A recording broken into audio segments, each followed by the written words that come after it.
Is that? Nah, I think you guys are just making stuff up. Bam! Bam! Oh my god, what are you wearing?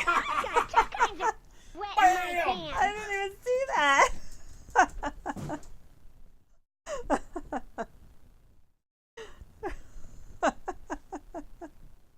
You stole my hat. That's some good stuff there. Who's the real unicorn in the room? I think we all know it's still me. My horn is a little limp, honey. I need help with my limp horn.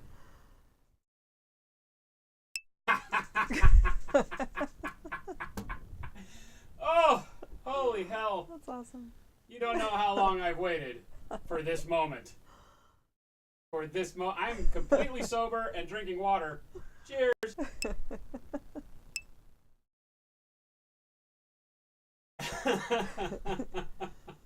What is going on, everybody? Welcome back. What is going on? Angie Dash, you're not 0 viewers. You came from Artie Homage, the misspelled painter. What's going on, everybody? What is going on? Welcome to Friday, the first Friday of hopefully a long string of amazing Fridays during the year of 2018. Thank you for joining us. Hello. Hello. Hello. So weird. Hello. Hello. Hello. If I can make it any, if I can get like the horn. Hang on, let me see if I can make the,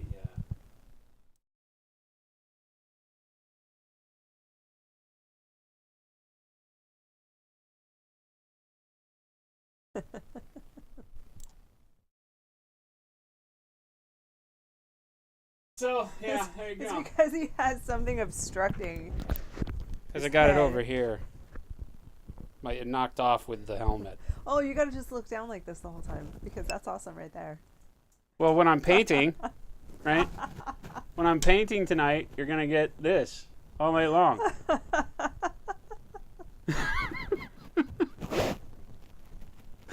Oh, I aim to please, don't I? The microphone is going to be a major God. problem this evening. Ah, well, technical difficulties, whatever. Whatever. What is going on, everybody? It's because we're painting me in a unicorn hat. It's like this is almost real life. It's coming with 13 months, my friend. Thank you. Thank you. The year can only go up from here. Well, there's that. So 13 months it is, says Hoods. What's happening, Hoods? Why is there a fly in my... The fly. Yes. So too if I cold have for to flies? paint me in a unicorn hat, then I must have to wear a unicorn hat. It only makes sense, people. Cylon 43, 12 freaking months, my friend. Happy anniversary, Cylon. From me to you, our 1 anniversary impromptu poetry on paper, virtual paper. Cylon, Cylon, I thought you loved us, but then you blew up our planet. The end. Thanks so much for 12 months. Oh. Oh. Oh. Cylon's blew up. Well, I don't care about you guys. Oh, I mean, it's mine. Fracking jerks. Get out of here, fly. I swear to God. We have a guest appearance from a tiny, fast fly. This is a young one. The little ones are aggressive. I've lost my marbles again? What? What do you mean again? Never Yeah, found Art them. Images got it right. What do you mean again?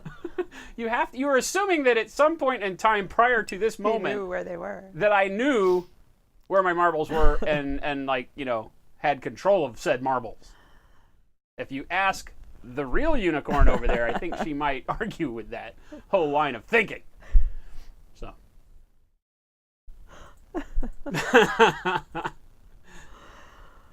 What is going on, everybody? Welcome back. D2, best hat ever. Hat? What hat? I'm not wearing a hat. I'm not wearing a hat. The fact that I'm not wearing my hat today is why you're getting to see the real me. This is the real me. I just love the fact that when I'm painting, this is what you get. Good. It's so good. Oh, I like it.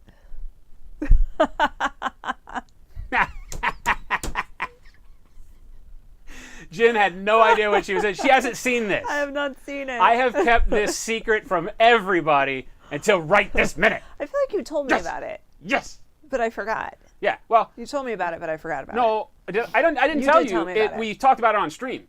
I said, you No, guys you just told wait. me. I have a surprise for when I'm painting it, and somebody You guessed. did tell me. Did I? Yes, you did tell Damn me that it. you had a unicorn hat that you were going to wear for the first stream back. Oh. But that was a long time. It was like a week or two ago, and I completely forgot about it.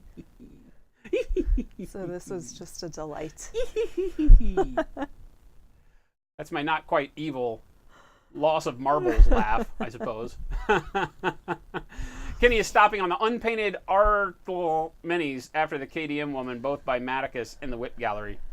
I will have to figure that out later. But thanks. You looked at where it was, right? I think Jen's got something going on over there. I'll blame her if it's wrong. I don't.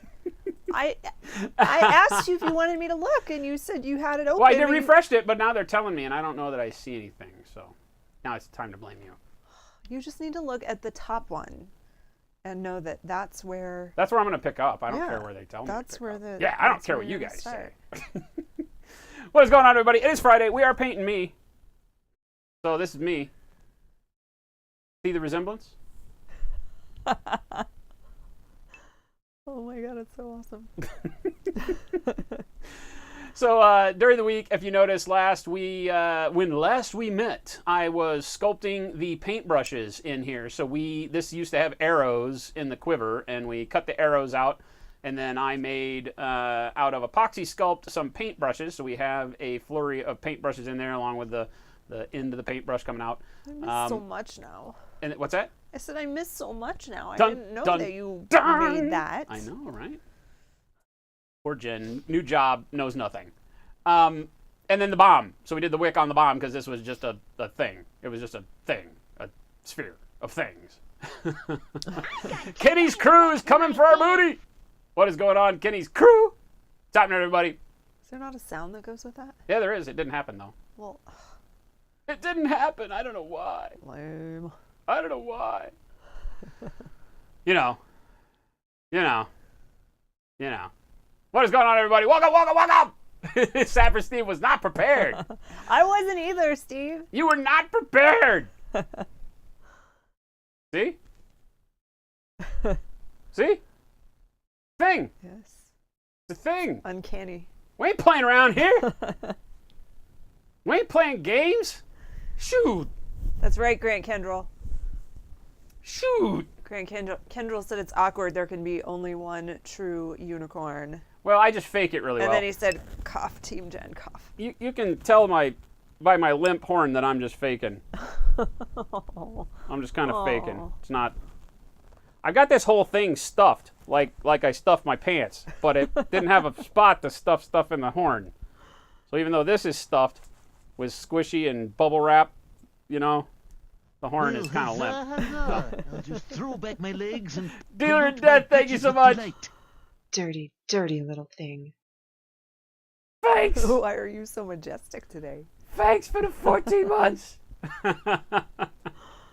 Thank you, Dealer of Death. You put on a unicorn hat, and all of a sudden the flies want to come around, and I don't have a tail to swish. What the? So yes. Well, huzzah, huzzah. I'll just throw back my legs and pollute Fist. my britches with delight. With the 2 months. Thank you for the resub, my friends. Welcome back, everybody. Yeah, so we're going to be painting me. Jen's going to be laughing at me the entire night. You people are going to take me seriously because you know that this is really what I strive to be every day. Redcoat's like, what the? Only on Slow Fuse Gaming. That's right. No. This is normal. There's nothing. Don't worry. Nothing wrong. Nothing to see. Keep moving along. Move along. The hat looks warm. Oh yeah, I'll be bitching about how sweaty my head is here in about 5 minutes. But that's what you guys tune in for, right? Spending too much time in Sedona. Wait, Oh, geez. Sapper Steve What? wants to order from the store, but since it's somewhat new, can I get my order for free? I'll spread the good word. Oh, here we go. I feel like Sapper Steve might have read my my post on I Facebook. think he's, You're yeah. going to get me lots of exposure, aren't you, Sapper Steve? I'm going to call the electric company and tell them that I've been paid in exposure this month. And so we're going to pass on the good faith. When does the slow burn on the fingers start? Yeah, we got to do finger tattoos, and we got to do hand tattoos, and we got to do arm and leg tattoos. I kind of have a lot of tattoos. Is he so- short sleeve? Is he wearing short sleeves? I'll there just you go. throw back Yeah. my legs Oh, you gotta and paint pollute my tattoos? britches Oh, yeah. with delight. Colot, that'll be 12 freaking months. Colot, do you get a love poem too? Uh-oh. Colot. I don't even know where to go with this. I don't believe you've ever written me a love poem. Like shh, And it's been almost 3 years. shh, shh. Hold, please. Uh-oh. Hey, somebody likes us. I love you. There. Proof. Ow. I kicked the computer. It hurts. Love is pain. Love is painful. Oh. Gross. Not even Fatty said gross. Gross. Ew. Gross. Oh. I don't know where to go with a Colot poem. Colot. I would love you more if I knew what the hell your name meant. The end. And the end.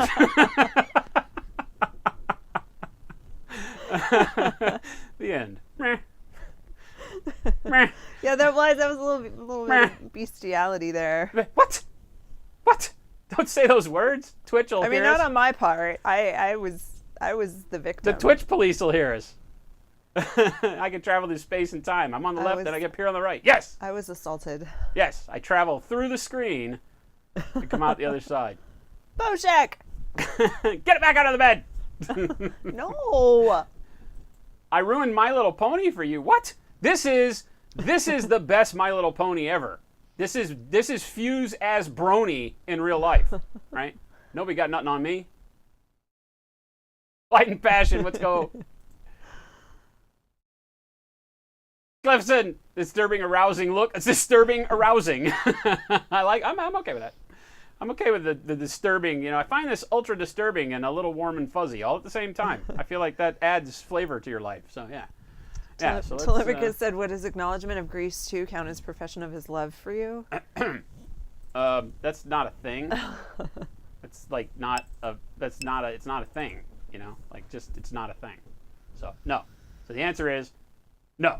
It's not a thing. It would count. I don't think it's going to happen, but it would count. It's not a thing. Well, huzzah, huzzah. It's I'll not, just still throw one back more my name, legs 10 and months in a pollute my row. What britches the with delight. actual F did I just walk into? With the 10 months?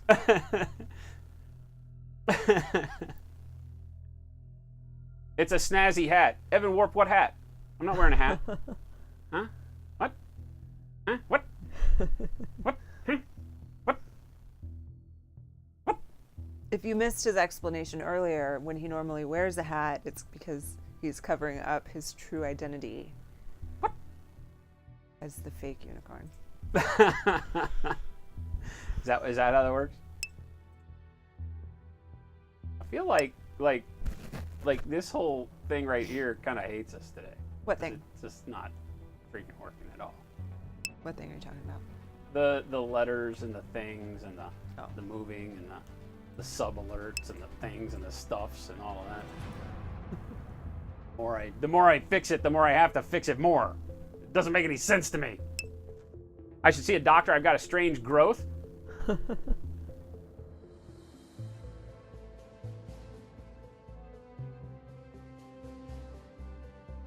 What's 38 C Celsius? What's 38 Celsius? Like 4 million degrees. Oh.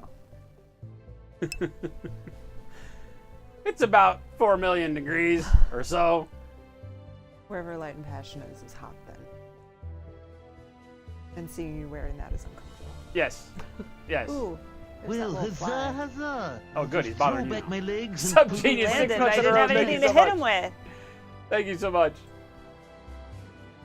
Don't you have a sick brony name? Do you? I don't know. Did we come up? I don't know. I don't know what brony names are. That'd be like So I'll let you guys do that. Princess Twinkle. I'm gonna Pants or paint something. because that's what I do.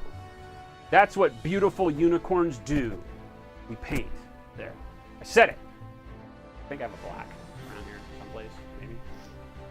Ish. A blackish. Aha! Black! So What? this is That makes me. sense. This is me. The similarities are striking. This is one of those Hero Forge thingamajiggers. You got me, as I Just am. go with Steve. That's your brony name. Steve. Steve. Just go with Steve. You look like a Steve. It's Steve. My Little Pony Steve. I want to see a guy in like a brony suit like that with a crazy old like raspy voice, smoking a cigarette, Just like Steve. chugging a beer. Oh, What I my like the unicorn costume. Actually, I'm gonna do some skin first. That's where I'm starting. That's what I want to do. I'm starting with skin, dude. Let's do it with fur brown, because you know I'm super tan. Let's not. Let's Night not Star. start Kenny. That's your brony name is Night Star. with Night Star. I feel like you've put way too much effort into this. I'm just gonna say that out loud. Night Star. All right. Well, you Oh want yeah, it's got his brony name definitely has to have mahogany in it. Steve, Mahogany Steve, Mahogapony. Mahogany Steve. And over here, kids, we got Mahogany Steve. Just back from the lockup. He just got done doing his latest 90 days for public indecency. It's got to be public indecency. It's got to be public indecency. If they were going to put Brony Steve anywhere in the lockup for any reason, it's going to be public indecency. PI. Anti-acrylic is stalking us. On What does his that mean? Thank you for the It's a follow. follow. With proper stimulus, a lot of horses can be unicorns. Hey, wait. What? Oh, with the glasses, it's even better. I don't know why, but it's so cool.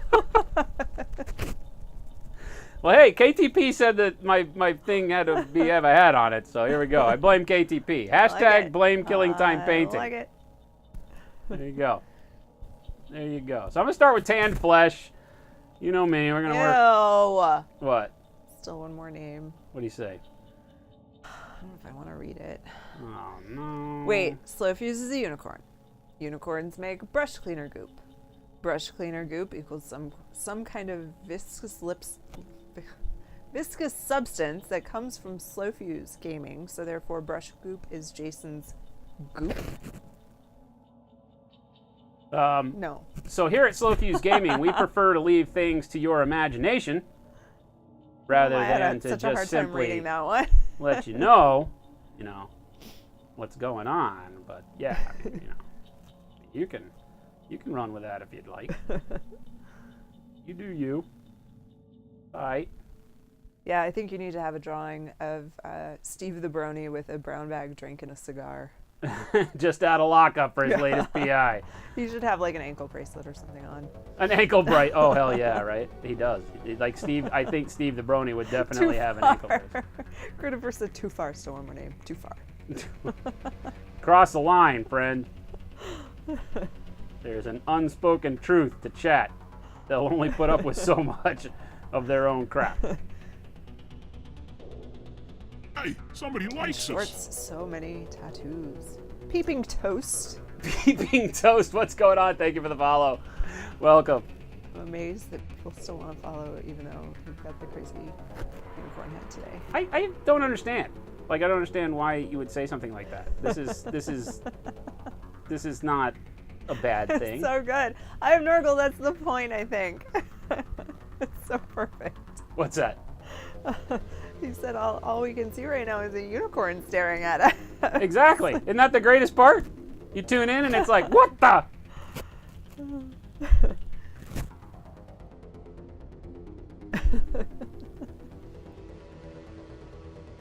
You were not prepared. No matter what you did this week, you did not prepare properly for Friday on Slowfuse Gaming. You may have thought that this was just going to be an easy week. Awkward unicorn stare all stream. Because it is. We really just see the one eye just kind of staring up at us. Oh, what? Oh, this is classic. It's so hot. Oh, I'm so entertained by it. I love it. I love her reaction more than anything. Like, oh my god. This is like the children's show from hell. Oh yeah, we should have painted your nails. You had pretty fingernails. What? I don't know. It was Ray Silver. Hey, Ray. Pretty I draw the line. with glitter. I He's draw the line. I gotta draw the line disappointed. someplace. It's like a growth on my inner calf on this model. What the hell is that about? Uh-oh. What the hell is that about?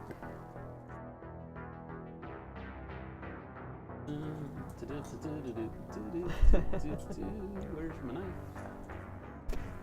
Hey, somebody likes us. Hello! Chocolate junkie. What? Chocolate junkie? Chocolate junkie. Instant I'm a friends. chocolate junkie. Chocolate junkie. Instant friends. Welcome to the show. But- Hey, somebody likes White us. chocolate, dark chocolate, or milk chocolate. Don't let them ruin themselves. Just go. LU1. Hello, what's going on?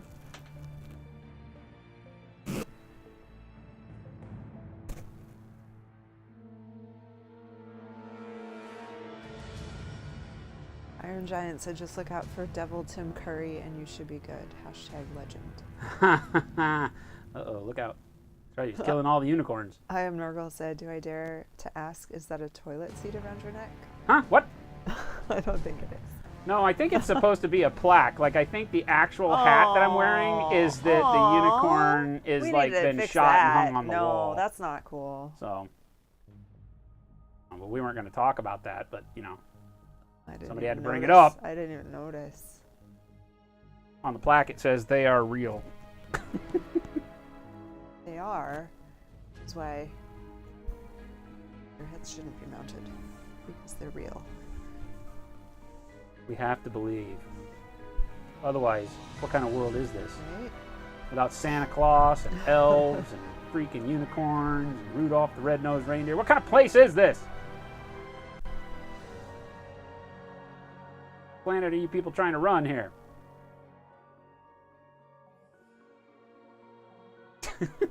Can't even look at myself.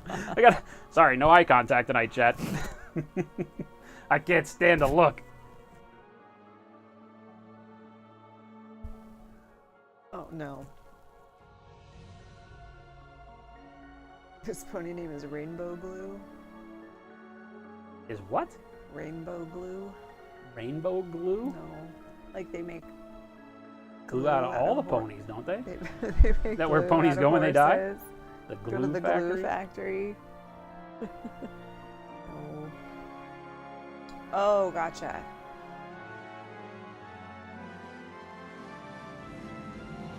So go check. Okay, now I understand this. The head is mounted on a board. Is the other half that produces rainbows mounted as well? You mean Like, that is makes there the an brush soap? ass- Is there an ass a unicorn ass mounted somewhere? There is. Would you like to see it on Perhaps. stream? No. Banhammer incoming. Twitch has determined that the content you provide to your viewers is not acceptable. Please do not come on Twitch ever again. Well, it would have been interesting, I am Nurgle, because he's always still sound asleep when I wake up and when I leave for work. But yes, if that had been on his head when I woke up this morning, that would have been a treat. What's Because that? I would have rolled over and it would have looked like there was a unicorn in bed next to me. Because I am Nurgle said, wish you had that on when Jem woke up this morning. Oh. Yeah, lately, like with her new job, she leaves like early, Leave at like 7:20. and I'm like literally the sound dead. asleep. I'm the dead. I can sometimes remember that she has left. Today, do you remember today? No, what'd I do? Oh, you were just like raving about me and how great I looked today. Oh, I did? Yeah. Oh, that's awesome. You're like, you're a good-looking woman. I just giggled and like, why are you laughing? You're a good-looking woman. That's awesome. Sounds like something I'd say though. Yeah, it does. So sleeping me is actually just like Yeah, awake. just like awake. Yep, sleeping Jason, awake Jason, pretty much the same thing. That's a good thing. That's something you like to find out, as opposed Right. to. So guess what sleeping Jason Yeah. said last night? Oh God, do I need to know? Really? Sleeping Jason tells the truth. Are we good? Sleeping Jason tells the truth. No, please say it isn't so. I didn't mean it, honey. I didn't mean it. Yeah, that was pretty much it, I am Nurgle. Sometimes he does sort of stir a bit, because I always give him a kiss before I leave. And sometimes he'll stir a little, and sometimes he'll just say, oh, have a good day. And but yeah, today it was The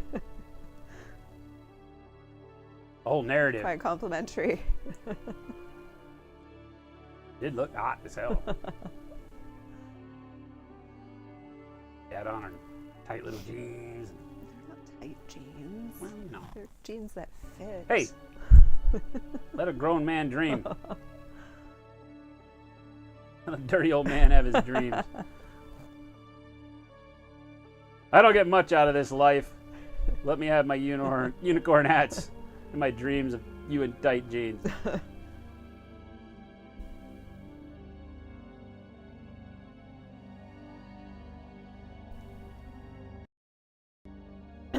People watching at home are like, get a room.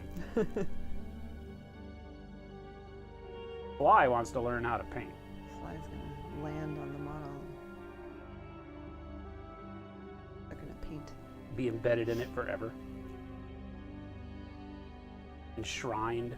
Oh, I just saw him fly. Yeah, no, he just flew right by. He looked big, but he's not. He's very tiny. Nature at its grandest. Wonderful lowly fly.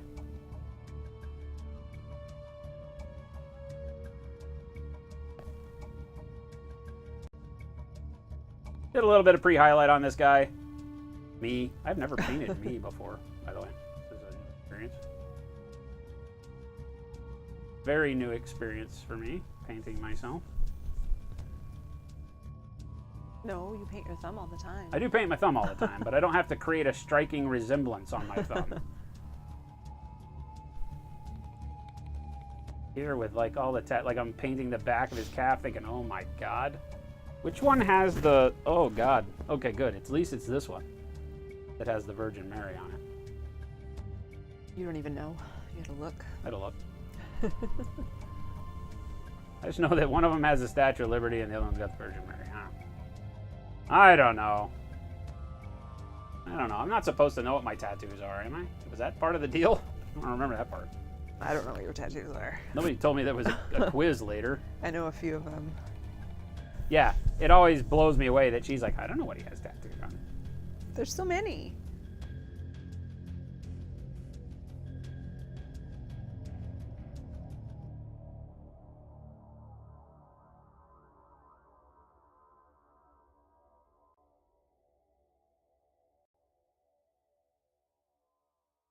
So we saw Star Wars last weekend. We haven't talked about that. Donate $5 to the cause, and maybe it'll make you feel better. Oh, We never talked about that. thank you. The only unmolested son. I love that name, by the way, Sock. Thank you so much. How the hell's your week going? I love that name. When she, I don't know. Have we ever determined? We haven't asked. It doesn't matter. We just say Sock. When Sock showed up, it was one of those, oh God. What are we dealing with here? $5 donation received Thank you, Sock. only unmolested sock. Only unmolested sock.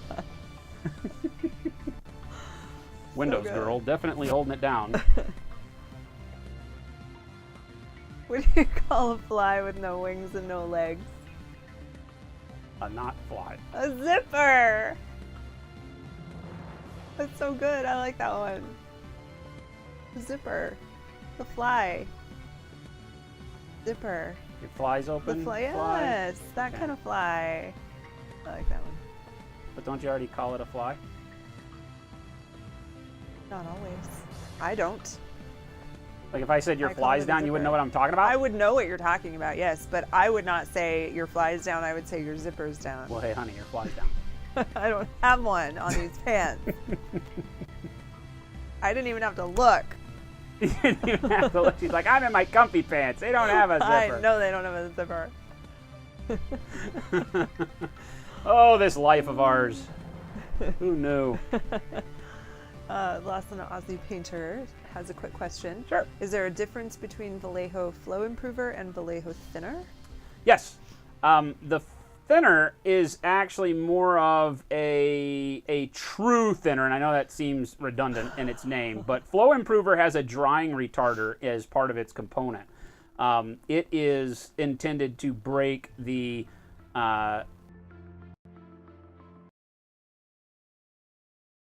so that as you're running it through an airbrush, it will be a little smoother in consistency and won't give you the tip dry and such. That's why we use it so much here because of Arizona. But the thinner itself will actually dry your paint out quicker, okay? Because it's not an alcohol-based thinner, the Vallejo, I don't believe. But it doesn't have that extender, and so as you add it and break the polymer bond to the acrylic, you'll get a faster dry time out of it, actually. But other than that, they're very similar. As far as cutting the paint and thinning to the point where you're getting what you were looking for, meaning that it's not as dense and it's not as opaque, they are very, very similar. It's just that Flow Improver has a drying retarder. And I don't know that I would say necessarily that the thinner has a drying agent in it, that creates it to, drying quicker, but just like thinning any paint with water and such, it will cause it to dry quicker.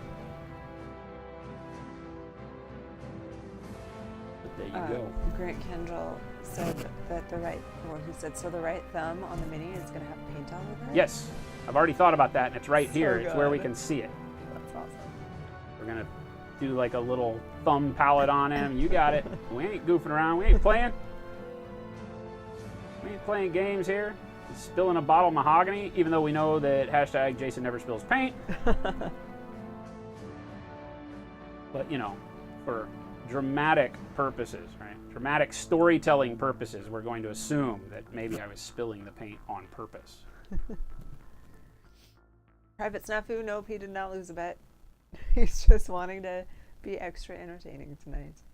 And look at how great it looks when he's got his head down painting.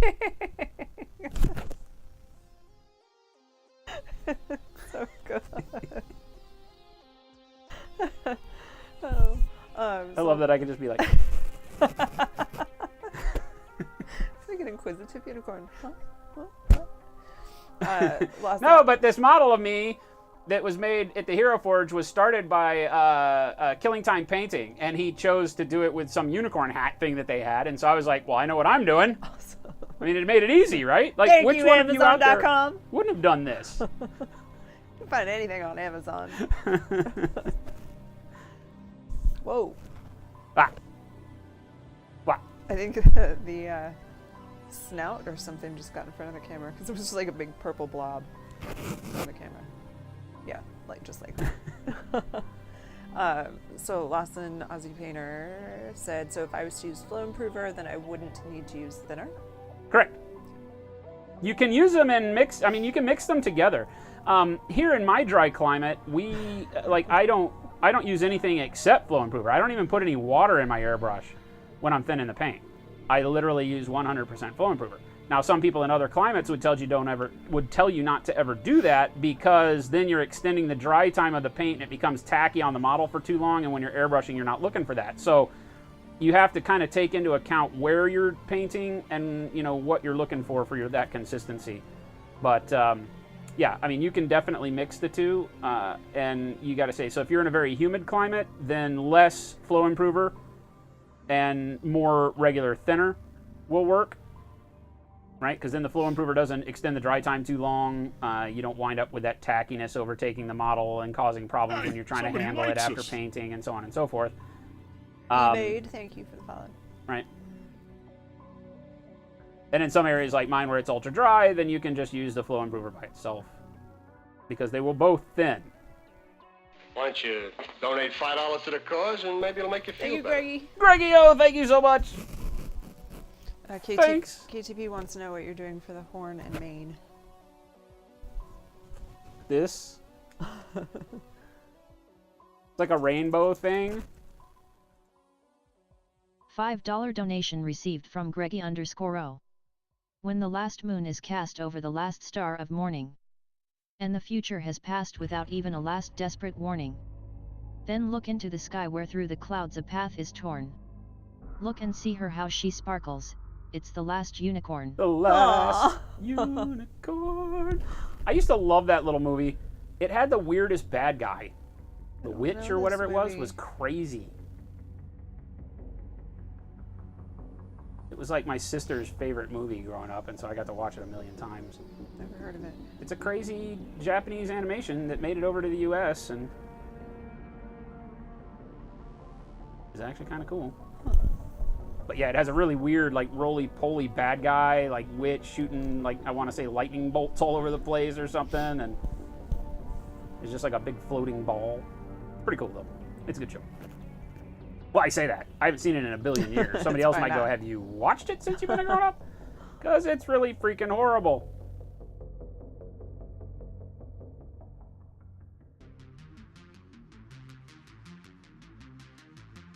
Because we're layering this really thin over the black, I can continue to just kind of up my layering in certain spots and get my first layer of highlights, so to speak, done and still maintain some shadow. You can see how we dropped the shadow around the front of the shin there because I just don't layer up as much paint. A little too dark though, so add in a little bit more under here.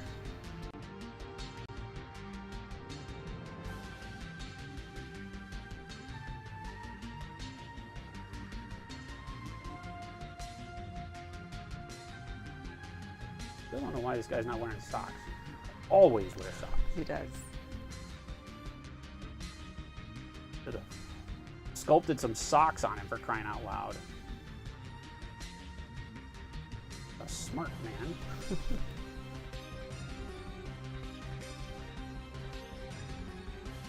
Ooh boy, this hat is hot. I feel like you need to make one of these for me.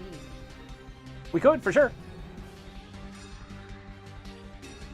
Have you painted up? And then we can put them on our shelf. Would you have a unicorn hat as well? No. Unicorns don't wear unicorn hats. Oh, I see what you did there. You got nothing to prove. That's what you just said. I got nothing to prove. Is that what I said? What you just said.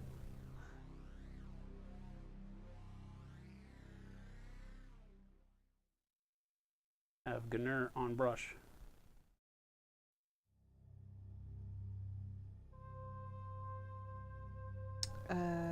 Got a couple people asking about the booty meter and where you can see how much has been donated toward a giveaway. What goes on now this year is that we do not any longer have the Critical Mass giveaway ticker.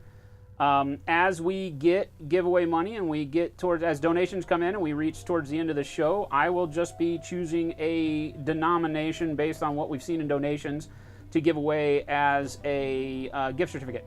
So we will do the giveaway, but it'll just be for a straight number, and we'll let the giveaway run and all of that. So don't you worry. You can give away.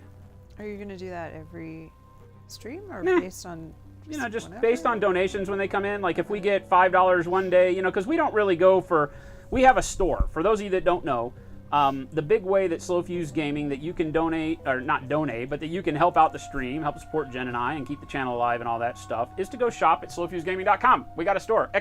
Store in chat, and that will take you over there, and we sell tons of really cool hobby stuff. We just spent a lot of time over the holidays redoing the paint search engine. For those of you that may have used it, I know a lot of you used it right after I showed you, and I hope everybody's really enjoying that. We've gotten a lot of really good feedback on it, where you can find just about damn near any color you want now, easier than anywhere else on the internet, and probably easier than in your local hobby store. So we would suggest, if you would like to help out, sub to the channel, Hey, get those somebody emotes, likes us. and then head over to SoFuseGaming.com Jack and shop for your Daniels. hobby stuff. That way you get Thank really you for cool the follow. stuff, and you help us out too. But, Jack Daniels, thank you so much for the follow. But, on top of that, if you would like to support the channel and trigger some giveaways in chat, just donate. And we keep track of the donations. If we get, like, today we've had $10 come in. If by the end of the stream we get any more, we might go ahead and do a giveaway. If not, then next week we'll let that tally up, and we'll just wait until I feel like, we've gotten, $50. Let's give away a $50 gift certificate over to the store. Stuff like that, so.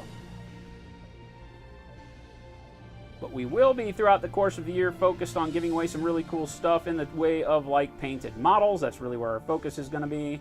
Last year we did the treasure troves, where we gave away every week for 52 weeks, at least one a week, and some weeks more than one. starter paint set. We got a tremendous amount of people into the hobby. Thank you guys so much for allowing us to do that, because it really is the support that you guys show the channel that gets the other manufacturers jazzed to be a part of it. So the Army Painter, MicroArts Studios, Elric's Hobbies, and Cool Mini or Not helped support us through the year last year doing the giveaways, and that was a lot of fun. And we will always be coming up with really cool new stuff, but we figure that the ticker's a little distracting. I don't know. I would rather just surprise you guys and be like, you know what? Let's do some fun giveaway stuff.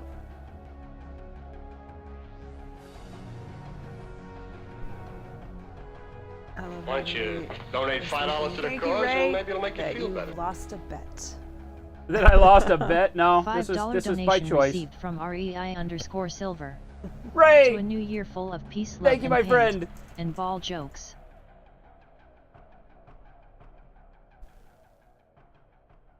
Ray and his lovely wife got some great news. Clean MRI back. We are Nice. very, very happy for them headed into this new year with some good medical news. Get That's some a hearts good- in chat, that's some a hype good for news everybody that there. might be facing some hard times and has got some good news, or is looking forward to some good news, or just needs some uplifting help. Get some hype in chat. Let's get this new year started off right. I mean, it can't be much more right than coming here and watching me with my unicorn hat, but I mean, other than that. All right, so I've just been building up here with tan flesh over the pre-highlight, so, you know, simple stuff.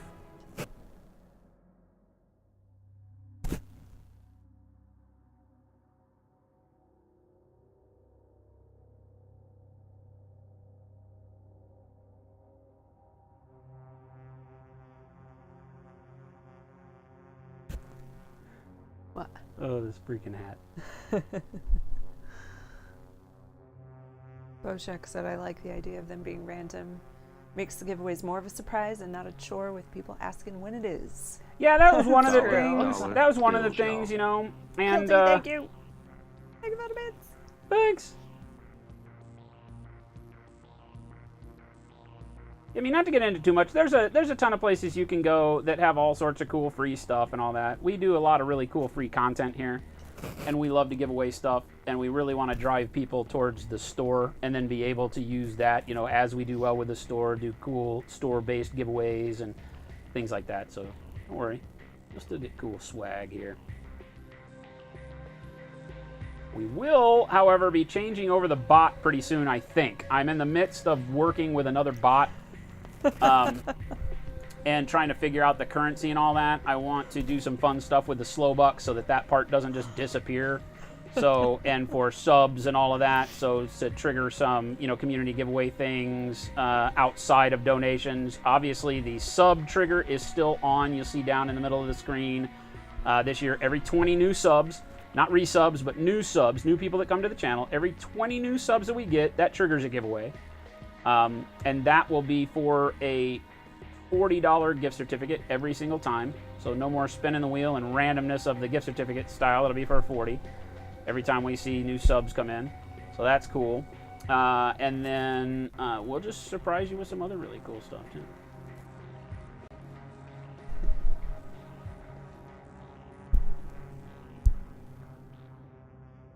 Not worried about getting it on my beard. How do I talk about this guy? It's me. Not the real you. It's a replica. How do you know? Oh, I know. You know, really. Because that little model guy did not come over here and almost knock me out of my chair wearing a unicorn hat. Oh, that's true. He's wearing a unicorn hat, but he did not come over and try to knock me out of my chair.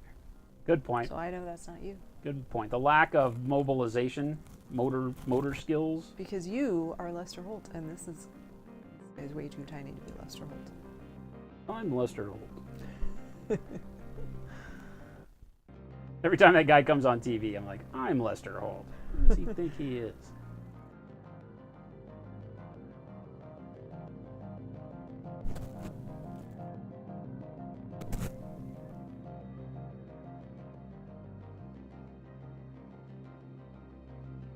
Got word on the bags today, and unfortunately, if there was a best and worst case scenario attached to the way things were going, it was the worst case scenario. I had misunderstood my rep's words when she told me that the bag was ready, or I heard the bag was ready. No, they were waiting on me to determine if I was going to pay for another sample before making it. And so I had said, yeah, we'll do another sample. And then when I sent the money, they turned the key and started doing it, as opposed to me thinking I was sending the money for shipping and they were going to just ship it out and it already made it. So they finished it today, and I should be getting a shipping notification by the end of the night, I would think, if I stay up late enough. And they ship FedEx, so hopefully I'll see it sometime next week, and we can talk about the second iteration of the Hobby Go bag that we're making. Donate $5 to the cause. You guys will be able to see that. $5 Work through it with donation me. received from Mini Mini Addiction! Thank you, my friends. Backdoor Billy, any Blood Bowl fans? We got tons of Blood Bowl fans in here, I'm sure.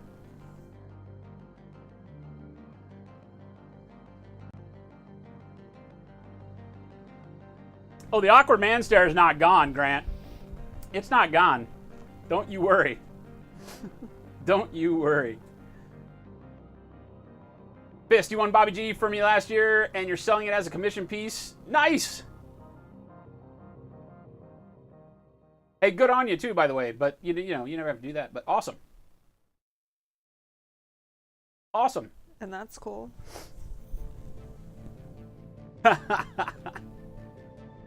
No, it was not bad news. That's what I said. If there was a good and a bad to that story, that was the bad. But that bad is not bad, right? They finished it. It's getting sent out, so it should be good. We're Oh, here boy, for I'm you, getting hot. Goshek. I don't really need this sweatshirt and this hat. Uh-oh. We will power Start doing through. a striptease. We're gonna power through. No. All right, now I'm gonna move on to Barbarian Flesh. Again, from the Army Painter. Whenever I'm doing just a regular Caucasian flesh workup, I like to start with tan, move to Barbarian, and then eventually to Elven Flesh. I really like the Army Painter triad here. It's simple. I don't have to fuss or mess with it, so it's a good go-to.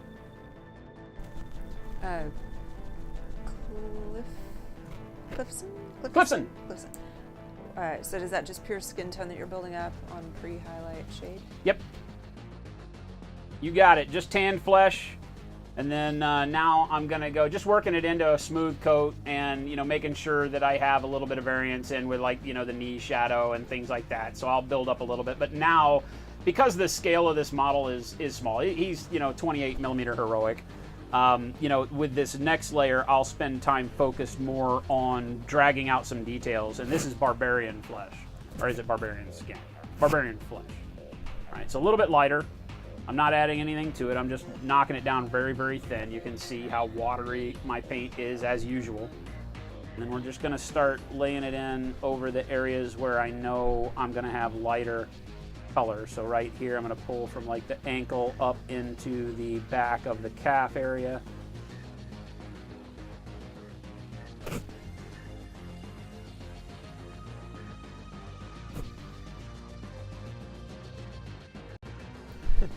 Still one more name. I am going to figure out how to remove the mounting plaque.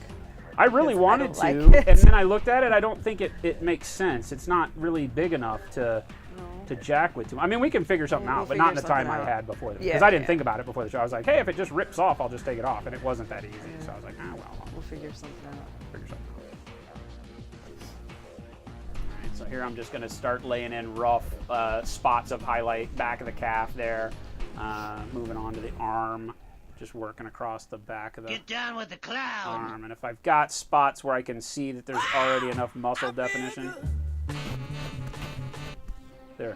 The unicorn dance. Gentlemen, start your whacking.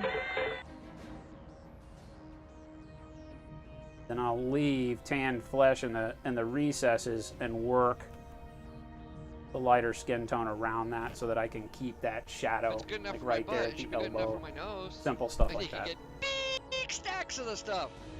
Who's playing with the sounds? Never forget, Homer. There's no muscle stronger than the human heart. That tier What about the 2 wiener? sub? A guy on TV lifted a can of paint with his. Yes.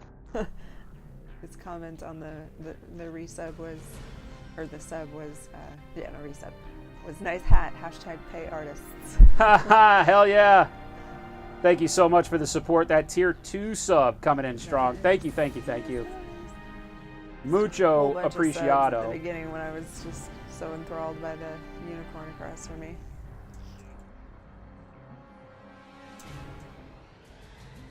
Should we get a little less washout on that?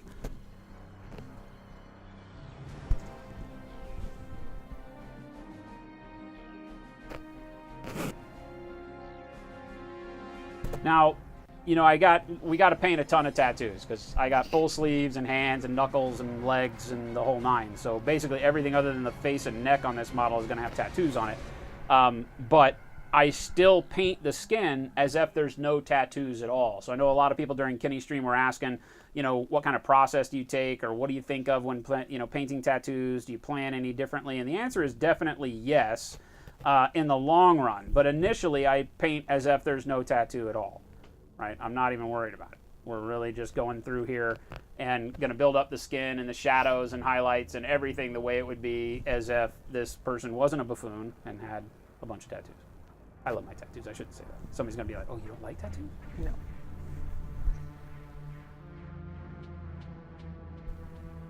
Backdoor Billy, are you wanting to link to your work? Because we do have a whip gallery that we can have you post in. You're more than welcome to join there. Yeah, we prefer. I don't click links in chat, so if you're trying to show me something, you'll never get me to look at it by posting a link in chat. But go over to the whip gallery and post over there, and I will be happy to take a look. And we will be taking a look at whip, which is a way that you can ask questions, just show off your work. Always happy to look and see what you guys got going on. And if that's appealing to you, on Wednesdays we do whip, and we just started with last Wednesday, the first Wednesday of the year for us, coming in and doing a very interactive Whip Wednesday, to where I don't even have a painting goal that day. I literally sit and break out demo models, and I think the crowd really liked it. My feedback so far has been fantastic on it as far as what people liked. And it's all day looking at the gallery, answering questions, giving demos on particular techniques or things that I see that might help you out with your painting. Standard color theory, you know, general kind of fun, I guess you'd call it fun classroom stuff. I think that would be the easiest way for us to say it. Houdini7 said Wednesday was great. Thank you, Houdini. I had a blast. I hope you guys could tell I was having a real good time. I feel like that really made the whole whip thing come together by taking the time to just literally delve into it and have that be the only focus. I didn't have to split my focus between what I was hoping to get accomplished that day on my own and what you guys were asking me. So the undivided attention part of Wednesdays now I think is great. And we're doing it in league with the Hobby Hangout. Kat Jackson, Caleb Weisenbeck, all of the guys and gals over at the Hobby Hangout. We're hopefully going to get a lot of interaction with some of the artists from there. The James Wapples of the world, people like that we can get to guest in on the show and give you a different point of view on, you know, art critique and technique and style questions and things like that from people that paint totally different than I do. Always good to have a new and refreshing way to look at stuff for sure. Boshek also said Wednesday awesome. D202C said very helpful. Critifer agreed was the best stream ever. Awesome, thank you guys. No, it was super exciting. Really enjoyed it. Ashman, that might be the solution. What's that? Add some fluffy lace material to the plaque around his neck. Make it look like a ruff from the 16th century Western Europe. Like a fancy collar. Fancy collar. Be a fancy girl. I see where this is going. I feel like this hat is going to be in my future for a while. Jen's going to come up with all sorts of neat things. And, hey, look! Wear it all the time. Or it gets the scissors.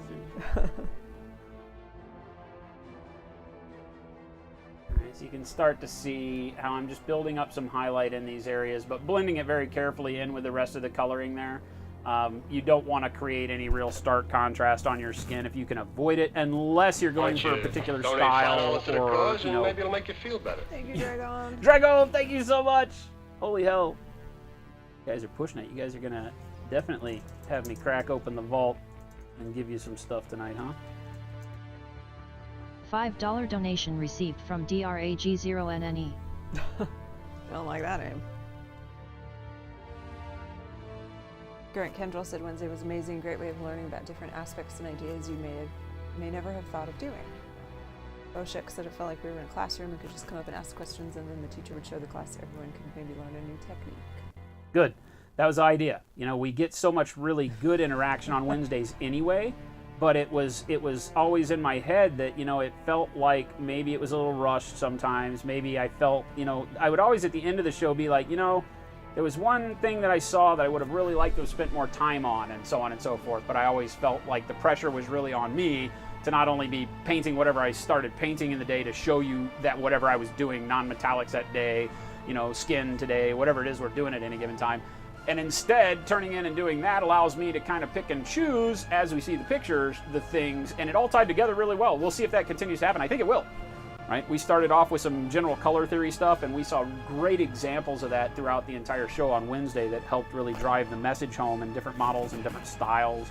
And I think that is really what is going to find its way into everybody's head, so that, you know, my particular painting style may not match for everybody. We say that all the time. You know, there's as many ways to paint as there are painters painting. And so if you come in here and you're looking for resources to help you feel better about, you know, a particular technique, or to get something accomplished on your model that's really giving you a hard time, then it's not always going to be my solution that works for you. And I think that the Whip Wednesday method is the way to really kind of drive that home, that you'll be able to see what I'm talking about with regards to maybe light and darkness on a model, or metallic reflection on a model, or whatever it is we're talking about. And you'll be able to see it on a lot of different models and find one way that sticks and really starts going, you know, hits the aha button for you, so to speak. Solomon Grady said it was a great show, loved the idea that we could give you something that we were struggling with and get mini tutorials tailored to them. Also, what's this music from? Mass Effect Trilogy Full OST. Yeah. Yep. The Mass Effect stuff. The whole game trilogy.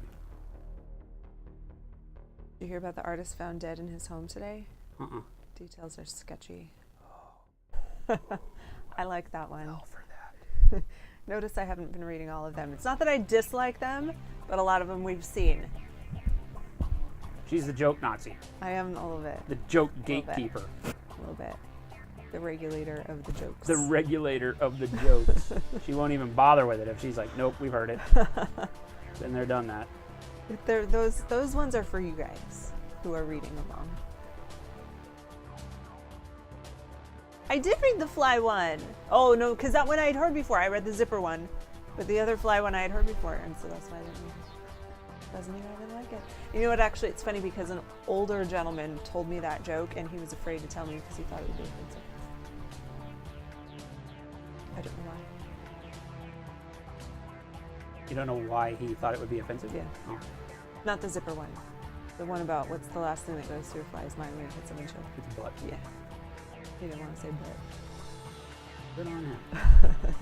Well, huzzah, huzzah. Hokey as that sounds, Just right? throw back my legs and pollute my britches Thank with you, delight. Minecraft Frankie. Minecraft Frankie, how the hell are you?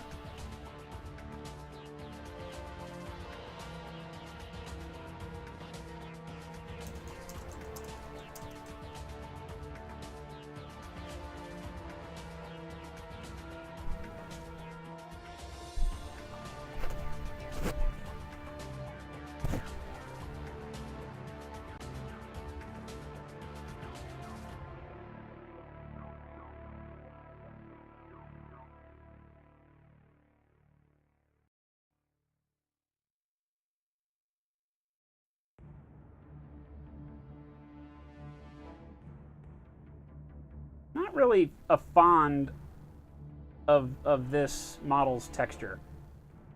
Pain in the ass, to be honest with you. It has so much texture from the Well, huzzah, huzzah. the print. I'll just throw back my legs and pollute my britches with delight. Absinthe, 9 freaking months! What are we naming it? What are we naming it, Absinthe? Your call. I don't ever want to be saddled with the naming process. That's a lot of pressure. Yeah, I know. Because then, like, they get mad at you later. You know? Like, why in the world would you name me Scat Dabble? Like, well, it seemed good at the time. I mean, the drinks were name you good. Jennifer. Not have an original thought.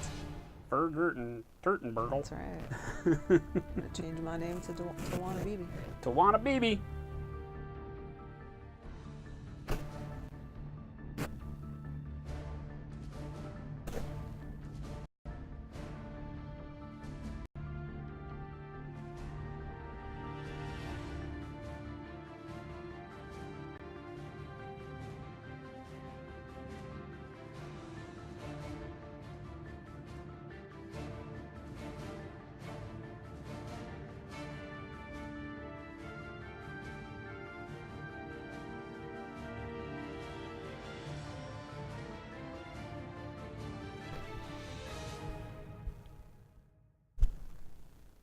Chalupa Batman. What's that? John Patrick McPhee, if you're going to name something, pick Chalupa Batman. Okay with that. But see, that's why I don't name things. Because they either die or get angry about their name. I name fish, they die. If I were to have kids and name my kids, they'd all be mad at me later. I thought that was going to go a different way. What's that? Well, you said you name things and they die. Or they hate you. Oh, if I had kids, I'd name them, they die. No, you're fish. You don't name fish. Fish always die. I had a beta Dogs fish. are a little better. I had a beta fish that I named Grimace because it's purple, and Thank you! he lived for years. That's what your mom told you. But she was buying beta fish every week. I was a grown-up. Thank you for I was an adult. I was in college. I had a beta fish. What are you talking about? That was last year. Don't you remember Grimace? Oh, I love the League. That's right. They were going to name the baby Chalupa Batman. Or did they name? They didn't name him Chalupa Batman. But their kid has a weird name, right? Or is it just a nickname?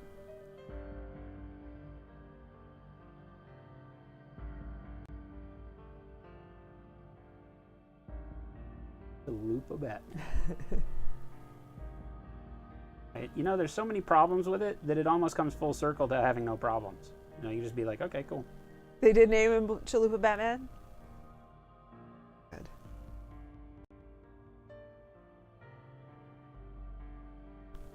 Tim's got some good stories of names in school. Crazy names out there. What I've noticed recently, and I was doing all the schedules today, and you have to search for the student in the system, and you type in the last name, and there's so many students who have the same last name twice, like Lopez Lopez is their last name. So What? the kid's name is like Maria Lopez Lopez. That's really a thing? Yes. Oh, wow. Who knew? Multiple people today. I'm like, what is this? Huh. Or it'll be... That's uncommon for a family name, right? It's not something you normally see. Well, but I think that maybe because there's also a lot of Rodriguez Garcia, you know, as the last name, like Maria Rodriguez Garcia. And, you know, it's because they put the parents' last names together, maybe. So maybe there was a Lopez and a Lopez that got together and had a kid, and they call him Lopez Lopez. Oh, I didn't think about that. That's the only thing I could think of. Didn't know if that was a thing. I wonder if that's a cultural thing or if that's a... But there is a student whose name was Mohammed. Like his first name and his last name were both Mohammed. Huh. I wonder if that could be like a Muslim thing, right? Maybe. That could be like a... Because Last name's Mohammed. there's a different... I think there's a different methodology for... I don't know. Naming. But yeah, lots of double last names there. You were in the military with a guy named James the Third. Oh no. Jim James That's the Third. Terrible. I had a student called William Williams, and he didn't go by Billy.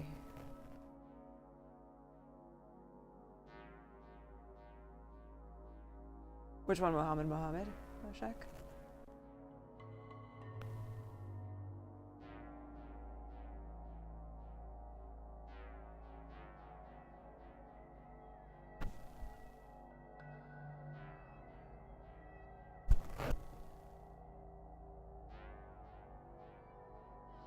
I'm trying to get just some decent shading done, knowing that I'm going to have to go back over every inch of this skin with tattoo work, but I want to make sure that underneath the tattoos that the skin has already got its shading and leveling, because I won't paint every square inch, right? On some of my tattoos, the skin is what's used as negative space or color or whatever, so.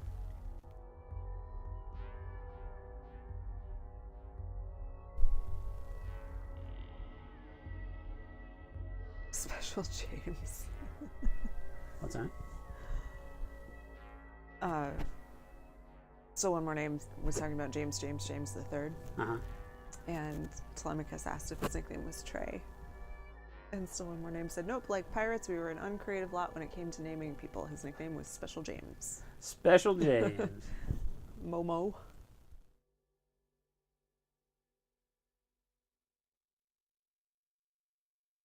Right.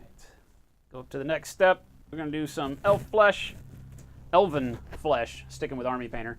It's elfish flesh or elf flesh, maybe elf skin in game color. I don't remember. Dwarf and elf, I think, in game color. And in model color, this is just called maybe basic skin tone. Yeah, basic skin tone.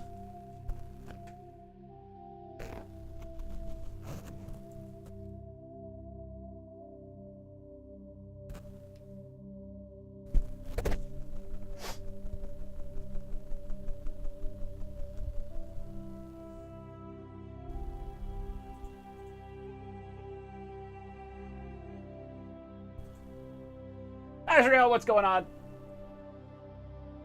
Wouldn't the 3000 grit sandpaper have helped with that one to smooth the parch rate? Nah, it's too much detail to get in there. The problem with sandpaper is that, you know, even with the sanding pins, if you have such a small area, you know, if it's a 1/4 of an inch by a 1/4 of an inch and you're trying to smooth it in that 1/4 of an inch space, all you're going to do is wind up gouging the surface because you don't have enough space.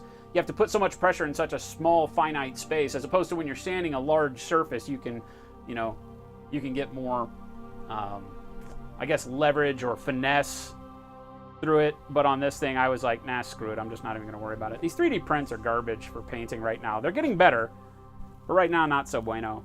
You know, if this is the best that they can turn out of whatever they're called, you know, there's still a long ways to go, you know.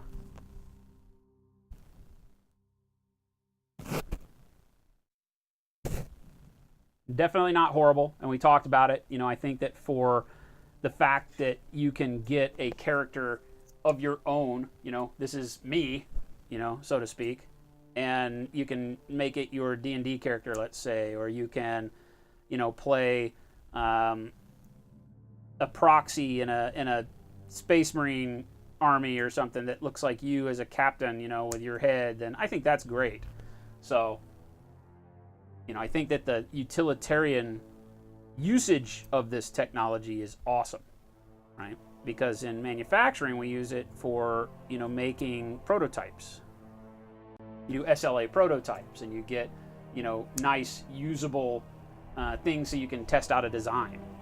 But you're not, at that point, looking for the finish to be correct, let's say, or color to be correct. You're looking for the ergonomics of it. Does the shape work when you hold it in your hand? Does the overall, you know, dimension of it work? Things like that. I'm going to go ahead and highlight in on the neck, even though it's going to be darker in there, because I can put some wash over that, or I can glaze back with the darker skin, but it'll set up some variance in the muscle tone for me.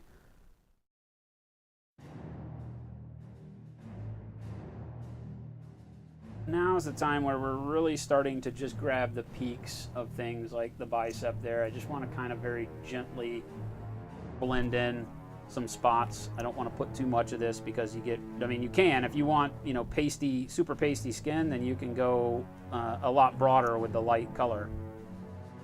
That's that choice that we talk about having to make all the time. How much of your base and shade layers do you leave showing versus how much of your highlight do you put on? Goes without saying that that's how you get lighter or darker overall composition of the color that you're working with. But for me, I'm just trying to get like the highlight of the outside of the muscles because, you know, we're going to be doing a lot of the tattooing on here. I want just enough to where it can show through. Thank you! In areas where it needs to. Fancy unicorn! Fancy! Thank you so much. Jason's trying to be you tonight. How the hell? Oh, yeah. Look at that. Look at that. Didn't even think that. We're painting me in a unicorn hat, so I had to wear the unicorn hat. I feel like that makes sense to me, but to some people, they're having a hard time with it. Fancy, you can back me up. People seem to think that Jason lost a bet tonight. You can help me out here, Fancy. Tell him it's okay. Say it really is okay. It's okay to believe. It's okay to have dreams. Own your fanciness. It's okay to believe. I have dreams. Dragon said, have you seen the Star Wars Legion figures coming out soon? I would Yeah. love to see you paint some of them. I pre-ordered the core box for Miniature Market. Yeah, we were hoping after their initial release launch that during our hashtag month of Star Wars stuff in December that we were going to see that release. But then, of course, as the months went on, they said it wouldn't be out until this year. So we didn't get to have any of that happen. Oh, I got it. But, did you? Yes. Nice. Oh, but now you're sad about it Well, because you don't want to clean it up. twitching a little bit too because I just grabbed like the closest piece of paper and it was not very pretty. Mush him. I don't know what to mush him with. Your hand. Gross. God gave you hands for smashing bugs, woman. Not my hand. Maybe yours. So again, just kind of blend down the top of the calf there. I'm not gonna drag it down too far into the ankle. I'm gonna be covering all this with tattoos. So.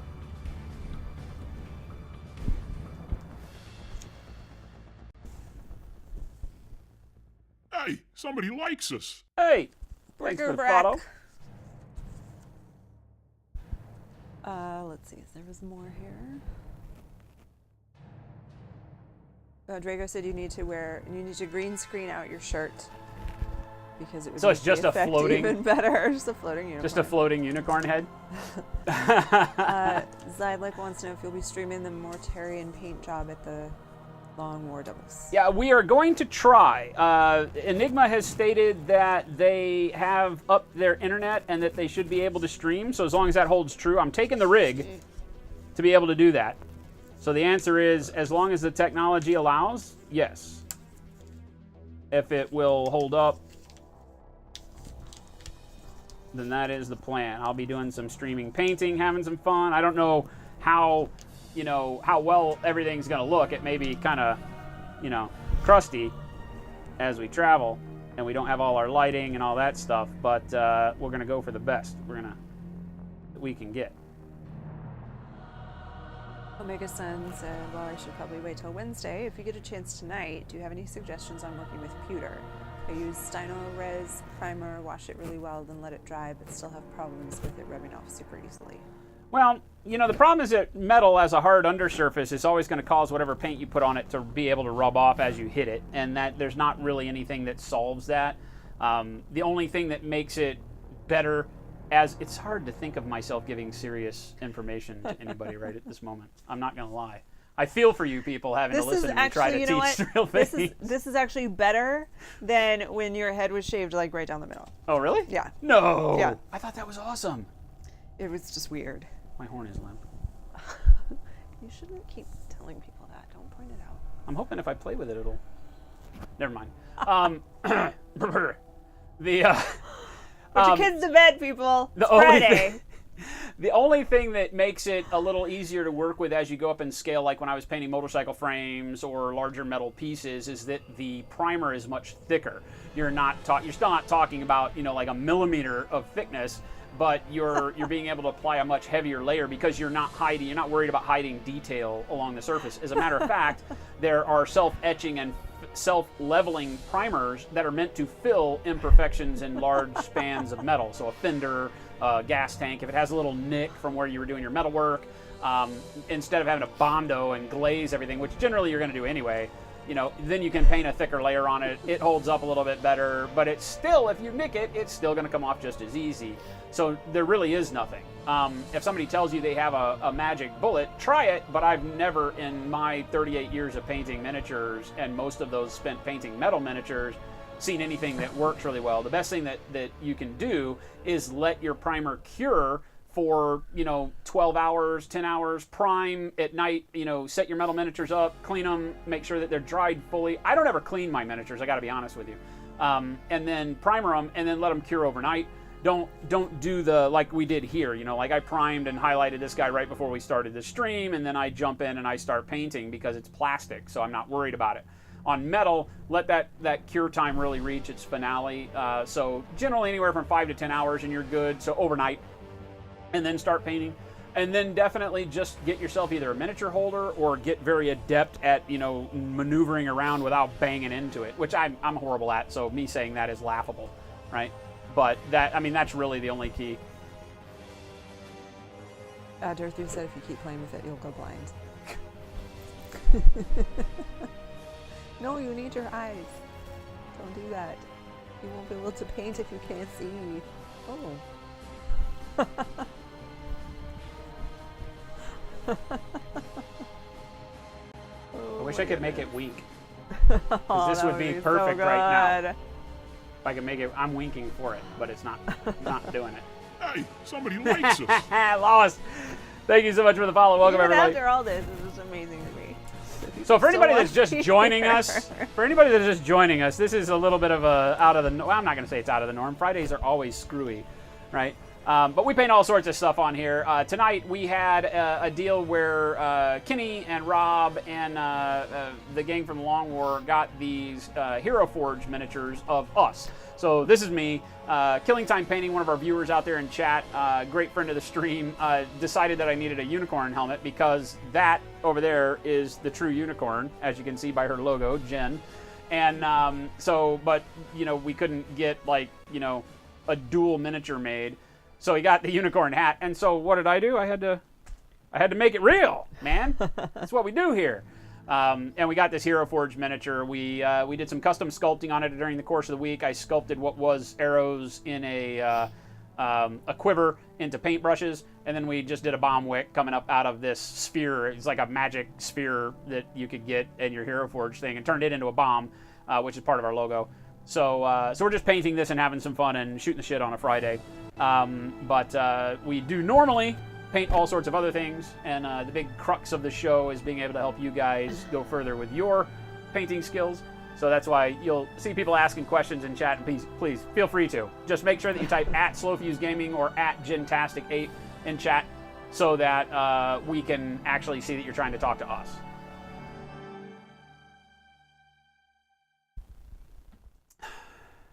God gave you hands for making memes, Lawson? Oh, God. Wait a minute. Is there a meme? Oh, there is. Meme added to whip. Oh, my God. This is going to hurt. I don't own a green shirt.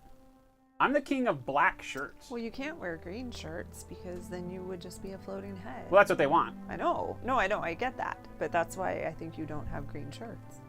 I don't know. I just never really liked green. He just has all black. I just don't really like green. I like green as a color, just not as a shirt. I'd be wearing like purple and yellow before I'd wear green. Nice and green. I like a dark green, not like a green screen green. The floating half, yeah, because it has a green line. So. Oh, yeah. It kind of disappears in the middle of the horn. That's funny.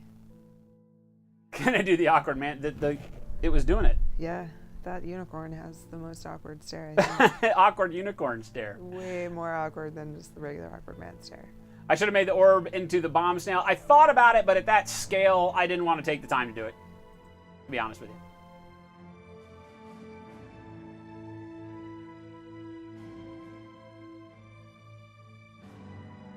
Boshek, you're gonna make me keep it close on a shelf since questions where is the Bridsneck thingy? Bridsneck? Is that even a word? You're just making stuff up, Boshek. Yeah, you can't let the Bridsneck thingy leave. The Bridsneck. That is. What the hell does that even mean? We don't have any green towels. Drape green. We do have more green screen. We can just wrap me in green screen. Call it a day. Is that what we're coming to? Wrap the board thing so that it's not so sad looking. Sad. Bird snake. Bird snake, right? Bird snake? Bird snake, yeah. I think he wants to see it. Kukulkani. The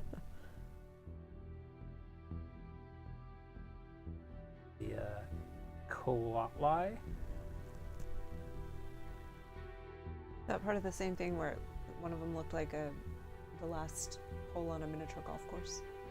Yes. I think you said that, yeah. The big pyramid one? The pyramid one, yeah. Yeah, the big pyramid one, because I was doing it torso and legs separately, right? And I think you had said that it looked like the last hole on the miniature golf course. It's pretty funny. Dragon has a quick question. Do Sure. you thin down the Stynylrez before running through an airbrush, or just pour it in the cup straight? I don't thin down my primers at all. And the reason for that, I discuss with people often, is that a primer is only a primer. It's only special because of the heavier polymer bonding and the chemical properties of the acrylic in it. Okay? So if you thin it down, you thin those bonds, right? And that's what thinning does, and makes it not as strong, technically. And so then the primer is just black paint, or white paint, or gray paint, or whatever you're using. So the more you thin it, the less it acts as a primer. So I run my primer with a 0.5 needle. I only airbrush prime. And, you know, I run it through the airbrush. Obviously, if you're using Stynylrez, you're hopefully only airbrushing it. If you're trying to brush it, you're going to have problems anyway. But, you know, I run it through it with a 0.5 needle in that Badger Patriot that I've got. That's just a, you know, a funky little brush with a large aperture so that I don't worry so much about it. It may tip dry, right? It may dry a little quick on you, but overall, it shouldn't give you too much hassle when you don't thin it.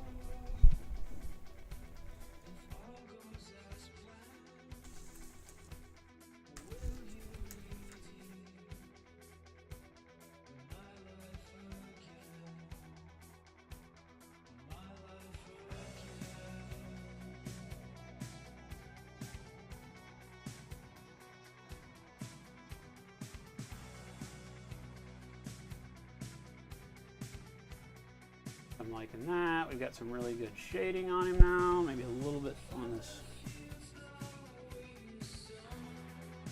here, top of the thumb.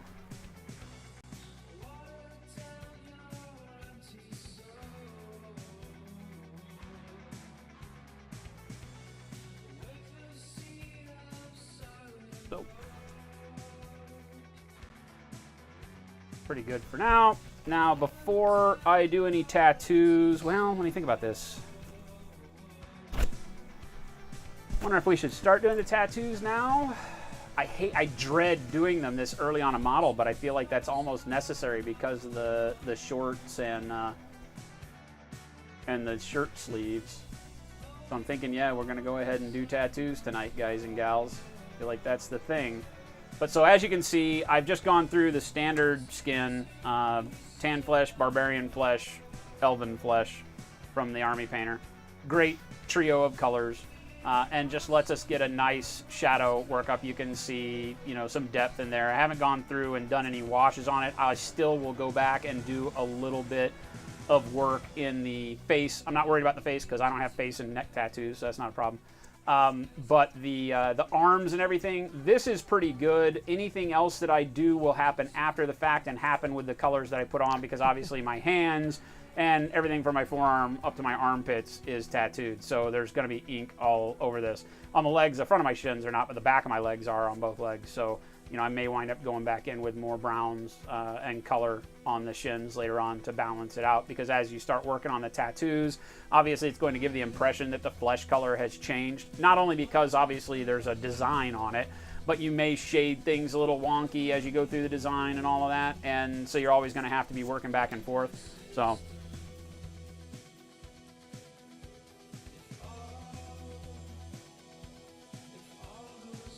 green screen poncho. They do make those. They make green screen like cat suits, body suits and stuff too.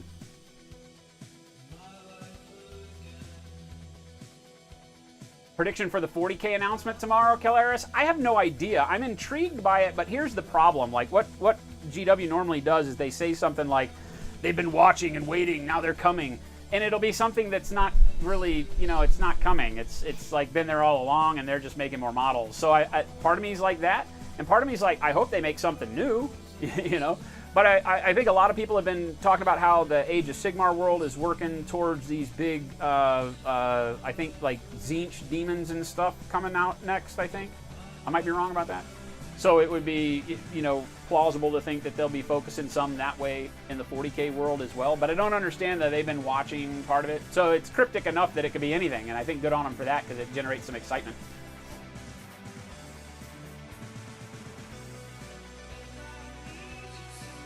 Kevrov, how small is my tattoo machine? What do you mean, in real life?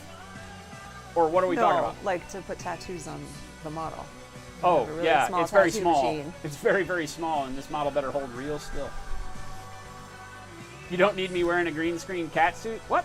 I feel like you're body shaming me. I need a safe space. Oh, God. Yeah, I heard Omega Sun. I know that they had posted some stuff about Custodes and all that, but I had also heard that there was some stuff coming with regard to another triumvirate that they would use to release the next Primarch. I think it would be really cool if that's what we got. You know, was the next Primarch, and a lot of people think Dark Angels, that it might be the Lion. You know, who knows? Who knows? We'll see.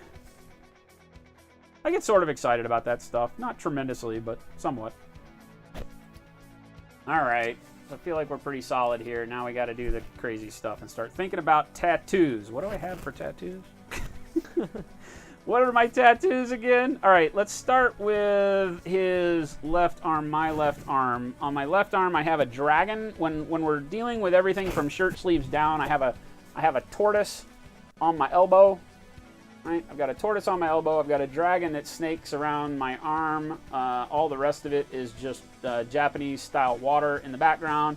Then I've got the flower, and then the ancestral skull, the Tibetan skull, on my hand. So, and then, of course, the letters that, God forbid, those are just going to be black dots, by the way. Don't expect me to write letters on fingers that are a micron wide. I was looking forward to that part. Yeah, me too. Not. So I got to think about how to do this. Let's set this up. All right. All right. I think we'll start with a turtle. Yeah, I think we'll start with the turtle. The turtle's head goes up towards my armpit, and it's his tail and flippers down towards my elbow, at least I think. You guys tell me. I think that's right. Isn't that right? Yeah, that's right. No, his head is. Oh, his head actually goes around towards the side of my arm, so we might actually get a little bit of that in there. That'd be kind of cool. All right. Tortoise. Everything up here is octopus, but I don't think there's enough showing to do any octopus on the arm, on the model, unfortunately. So that wouldn't do very well. So we'll do tortoise. All right. So I want a base of God knows.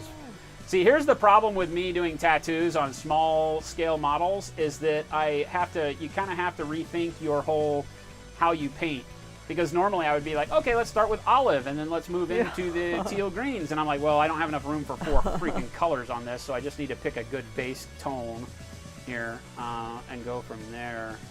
But I may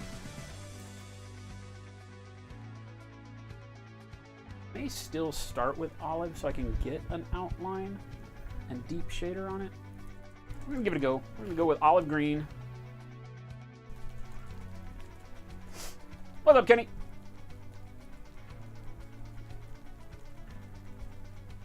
You still want sisters, but they're going to milk it forever? Boshe? Killing Time Painting. Kenny painted an 8-pointed star, my friend. Not that that's not hard. but Talking a little bit more ink here. But part of me is thinking that what the best thing to do actually in this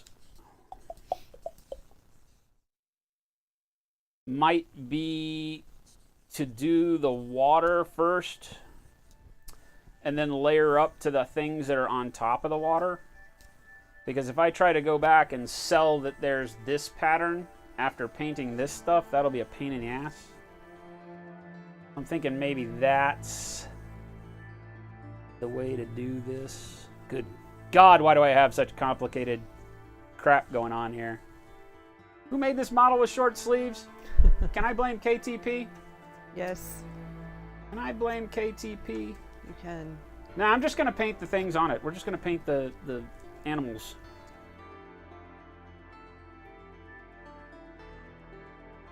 Scared. I'm a liar. I'm scared. All right, we're going to grab our Bombwick 00. Again, keeping your paint pretty thin. The biggest key here with being thin is not anything to do with opacity and such. It's to not build up a lot of paint on the model, right? You don't want to create textures anywhere if you can avoid it. So.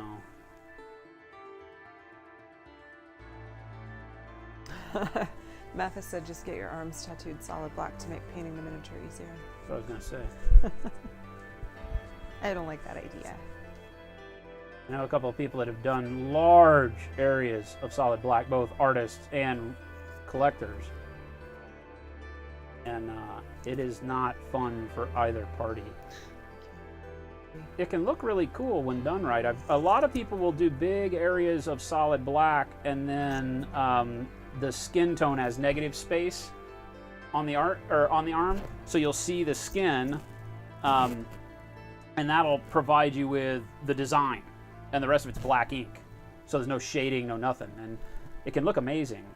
But the amount of sitting time, right? The amount of time that you spend in the chair is abusive when you want to do it that way. So to get solid black right, you've got to pound ink into the flesh when it's open. I hate to be gross, but you know, as you grind away on the skin with a machine, I mean, that's really what it is, right? You're not, in most cases, you're trying not to abuse the skin, right? And when you are really trying to get an even solid color, you have to abuse the skin, and so that hurts because you've opened the skin up. It's an open wound, and then you've got to go back over that open wound with more ink, and we call it, well, I call it pounding more ink in, but you got to pound more ink into that open skin as it's there in order to make sure that you've got enough so that as it heals, it doesn't heal spotty. You can stand off a little ink, you know, in the healing process, and it doesn't get all blotchy. But I don't know that I've ever known anybody to do solid black without having to do a lot of visits after healing to make sure that it's all okay. All right, so I got the shell shape of the turtle going towards my elbow. I think that's bigger than that, actually.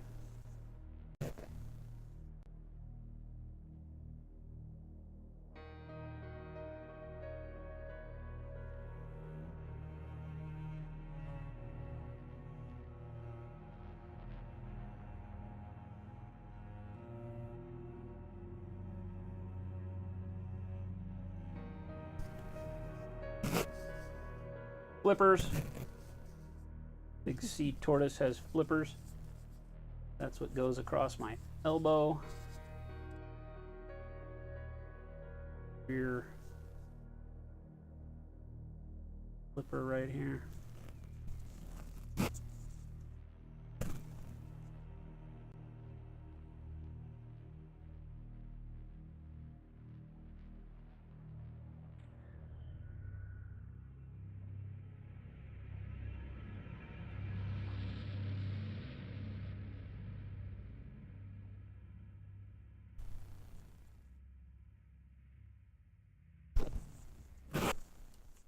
Look at my damn tattoo and figure out what the hell is going on here.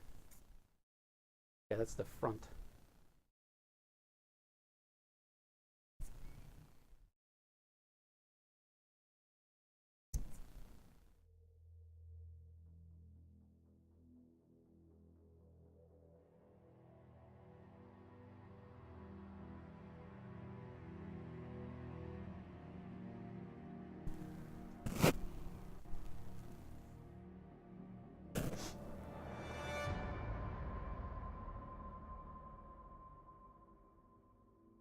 Oh, Kenny, why did we decide to do this painting of tattoos thing? Somebody remind me again? Hashtag blame Kenny. Do that?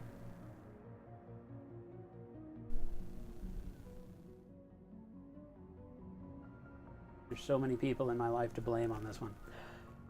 I feel like can't just blame Kenny and KTP for the idea. I got to blame myself for the tattoos, and then I got to have to try to pass that off on somebody. Yeah, there's probably someone who caused some trauma in your life that you can blame. That I started getting tattoos because of. Got a stray hair here on this brush. I got a short hair that has come into play that I need to get rid of if I can.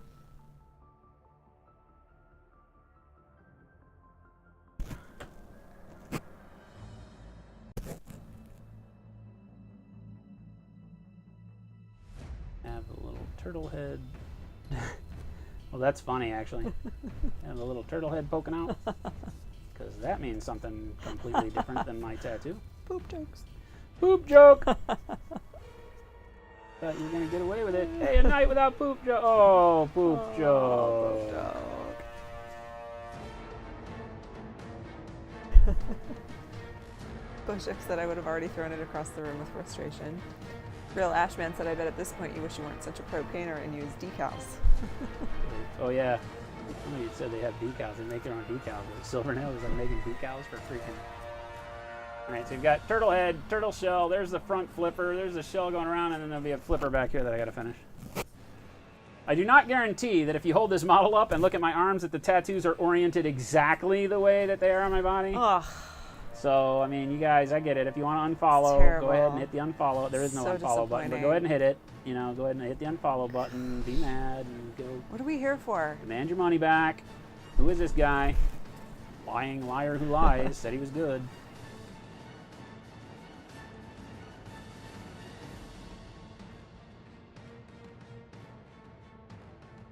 Told me this was the place to come. Little did they know. Alright, so there's turtle. Outline, at least. Let's go ahead and get everything outlined. Kenny said he's not doing his left arm. You have tattoos on your other arm?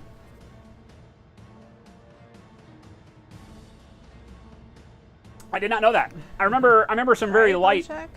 I feel like I've seen like very, very light stuff on maybe your left hand, right? Or maybe is that your right hand? I don't know.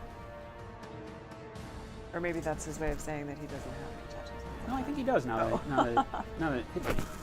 All right, so then on my, let's figure out the dragon comes from the elbow. Oh, no. It comes out. Oh, God, it does. I remember this. This is the worst line in the history of my tattooing as far as sitting through, is this thing that goes right across the ditch of my elbow.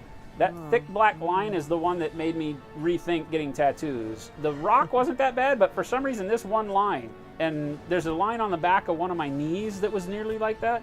All the other areas around it were fine. Well, I say fine, they all hurt like shit.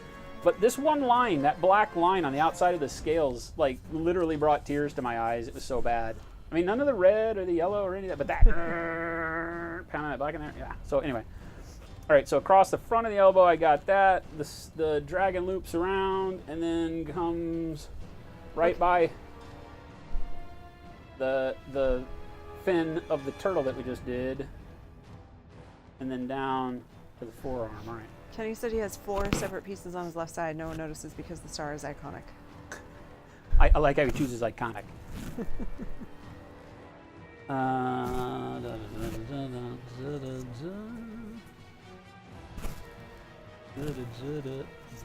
Can you please make it your New Year's resolution to tattoo me? Sure. I do really horribly with resolutions, but yes. We gotta go get ink. I keep thinking about it. Ink? There's a place right down the street. I don't know about them, so I don't. No. I mean, we can go look. Yeah, for sure. I'm not saying no. We should go look. All right, so that comes around and then dips down. Right? Kev Rob just said, when's the Thug Life tattoo? On and then around by the elbow and then up to the arm. Now, the hard part is he goes from green to turquoise to blue. Happened. I feel like I'm just going to keep doing it with olive.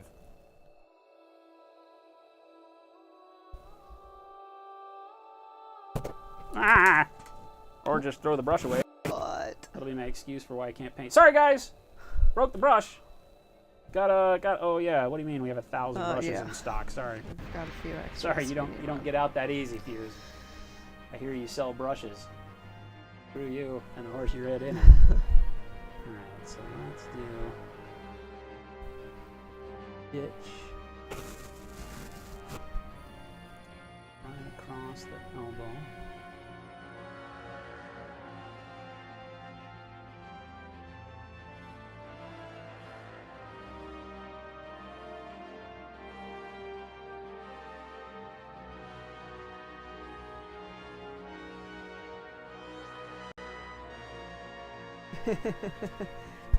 Kenny's gonna get a Thug Life tattoo on his stomach with me.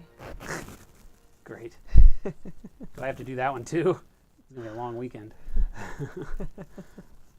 Me taking breaks, going, what are these decisions I've made? Now?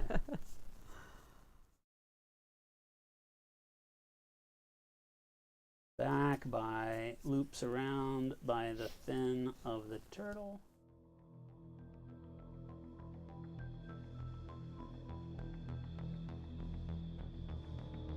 Here.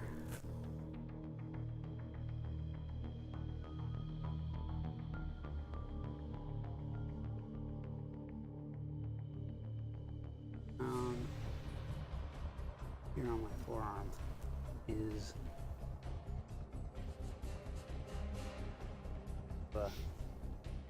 laying out shapes right now. There. Head.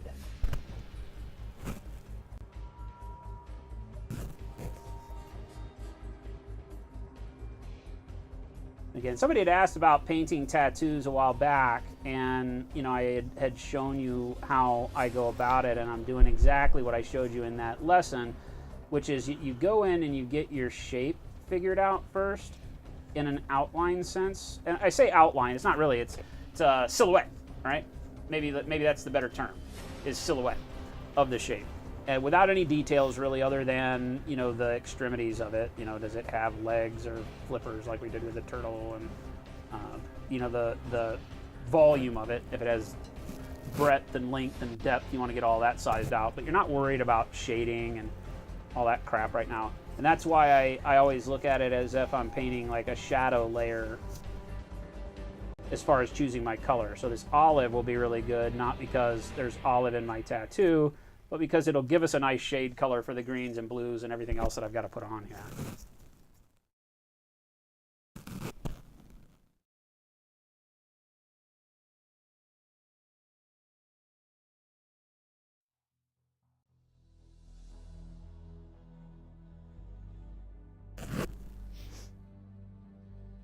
That's actually right.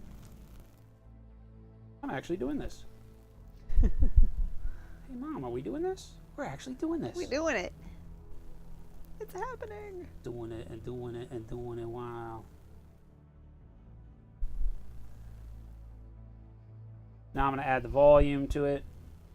By volume, I'm just meaning, in this case, the thickness. Not the actual three-dimension nature of it, but just thicken out my lines a little bit so that I feel like I've got... He's got an arm in there, too. Oh, Jesus. That's not what I didn't think about that. Okay. See, the big problem is that like the skin is the color of the water, right? So it's not like the water is whites and blues. There's a little bit of white that we did at like the top of the wave caps and such, but it's really just the skin and then shading. So it's gonna be a pain in the ass to make this all happen. Oh no, yeah, he won the bet. Somebody else asking if I lost a bet.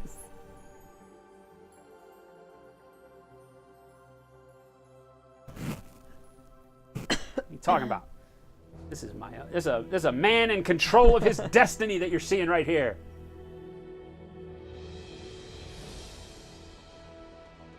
Somebody said we put an eye out with that. Yeah. I gotta be careful. You'll make yourself the blind. Gotta be careful. I don't need those liability calls anymore. Hello, this is George with State Farm.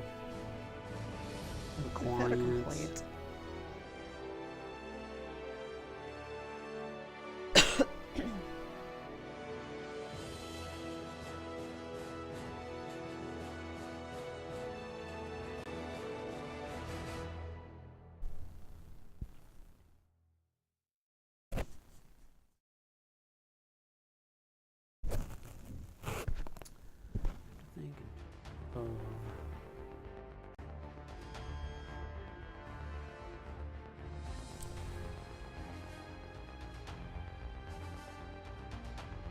other hand holding a ball.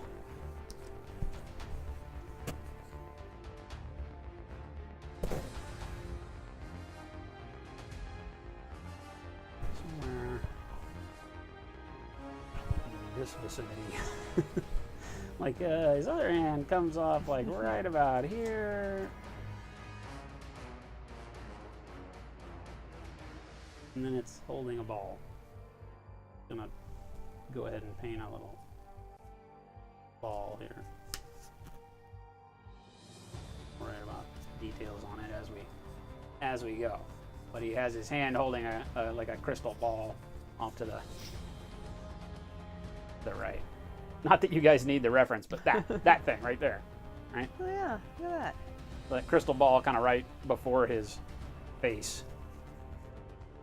I think right now I got the scale of it and the positioning is okay, actually. Not that anybody at the end of it cares. We're just, I'm just a knucklehead, and I'm like, hey, you know what? If we're gonna do it, why don't we make it at least somewhat realistic? That's right. Again, I'm using our own Bomwick Kolinsky Sable 00 right now because of the super fine point that it holds. I'm not looking for a brush that has a lot of spring or anything right now. I just need a brush that has a real knife edge to it. And I got a hand with a crystal ball. There's another arm that goes right through the middle here. Comes up like this.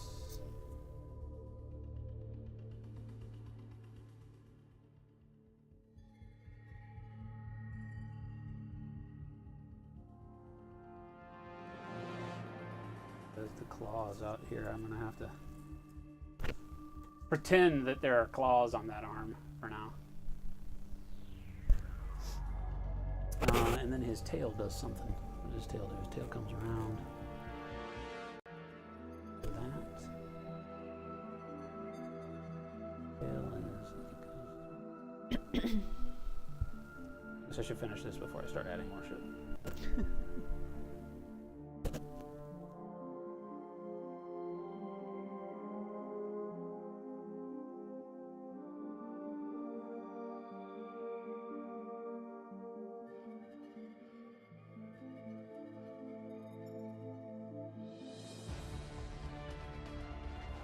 Here, it's all about getting the right thickness on this so that I can actually get other color in here, right? Because I have to play with the problem of I need there to be enough skin still showing so I can see the dimension of the tattoo. And I also need enough thickness so that my other colors that I want to put on here make sense. So it's not as easy as someone might have you believe.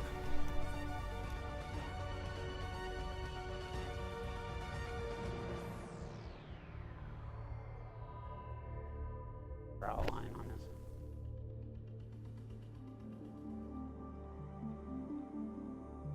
Still kind of right over here someplace.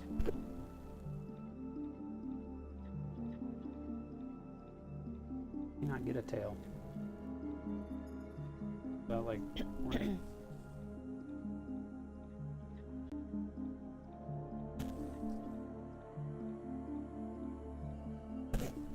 Go with it, comes out right over here.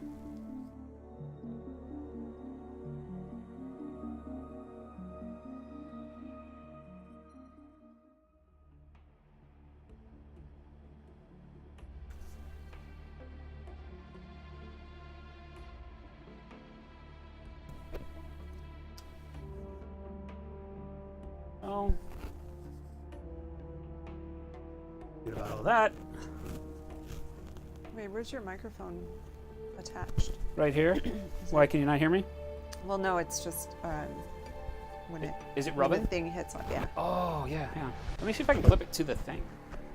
Maybe that'll help. There. It may just swing around now. People are hearing those zzz, zzz, Yeah. zzz, zzz. All right. I feel like that's good. Now we've got the flower here. Remember what that is? Chrysanthemum. And it's right above my wrist. And let's do that in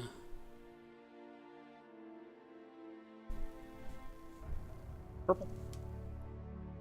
Purple. Feel like is the answer here. So I'm just going to use royal purple from Game Color. You can't see because it is that it's invisible purple. I've used it so much. I still have a lot of paint in here. I haven't actually used it a lot. This is just so old. Back when the Game Color didn't have the same printed labels.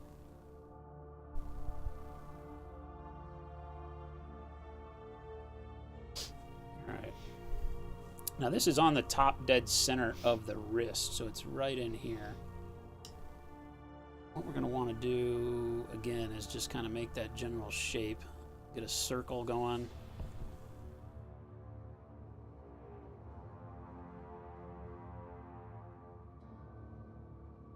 That right, where the hell is his wrist? This model's kind of funky. It has a like a broken forearm thing going on here. Say right here.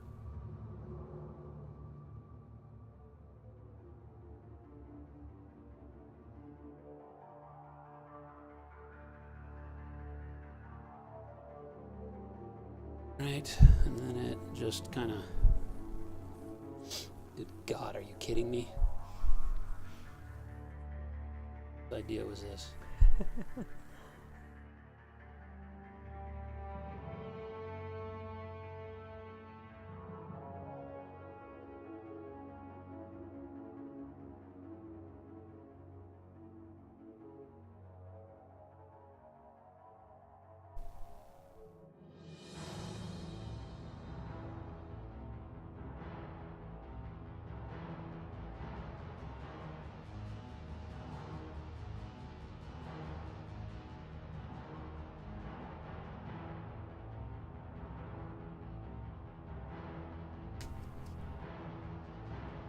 Boy.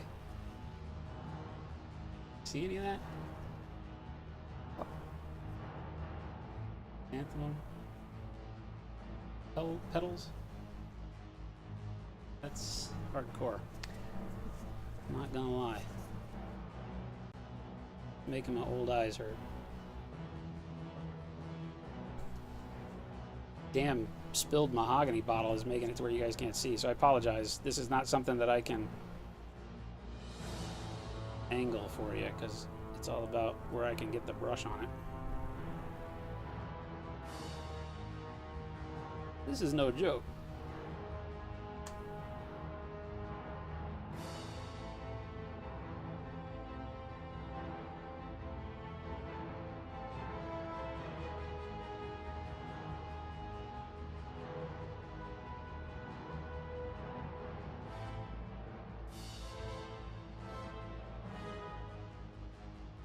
These are very, very long. I'm going to go down on my hand to cover the skull.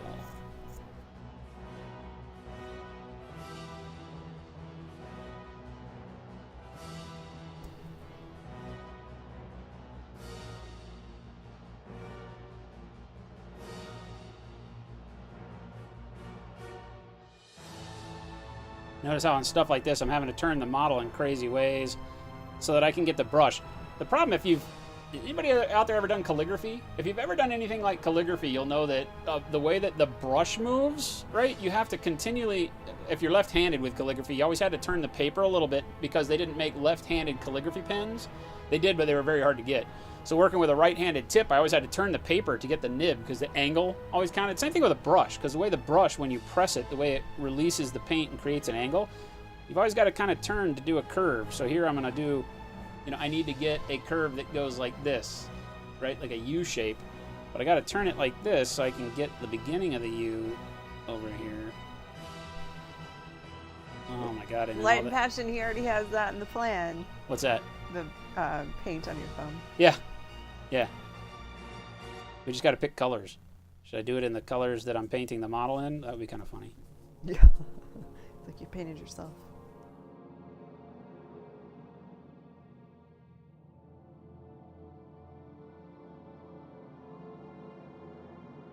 Like so. So now, I don't know how well we're going to be able to see that. Spilled mahogany, but there you go. All right, there's the basis for that with all of the petals. See that come up off of that. And I did them in purple, right? We'll go back with blues. But again, what we're doing right now is just creating a silhouette of all the shapes that are going to be on here. So, right, we've got this crazy spiderly looking flower, some dead space with just water between it, the dragon, right? And then we don't really see the turtle on this side much. It's actually more towards my elbow. Whereas on here, I've got more of the turtle showing. You guys can't see that at all. Hell away. We got more of the turtle showing just to get him in the frame there. He's actually more around the back of my arm. There we go. There's that. Now I got to get the skull on my hand. Yay, fun. I'm going to do that. I'm going to do that with gray, believe it or not. And I am going to fill most of it in. So I'm going to go in with kind of a black gray on this one, I think.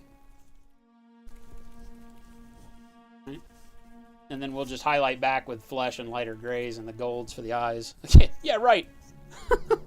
I love how I talk like I have all this freaking, I have this amazing optimism right now, people. I'm not going to lie. You guys are in for a treat when I go ballistic and I'm like, why the hell did I let you guys talk me into this crap? You'll see the end of Fuse during this painting. Right.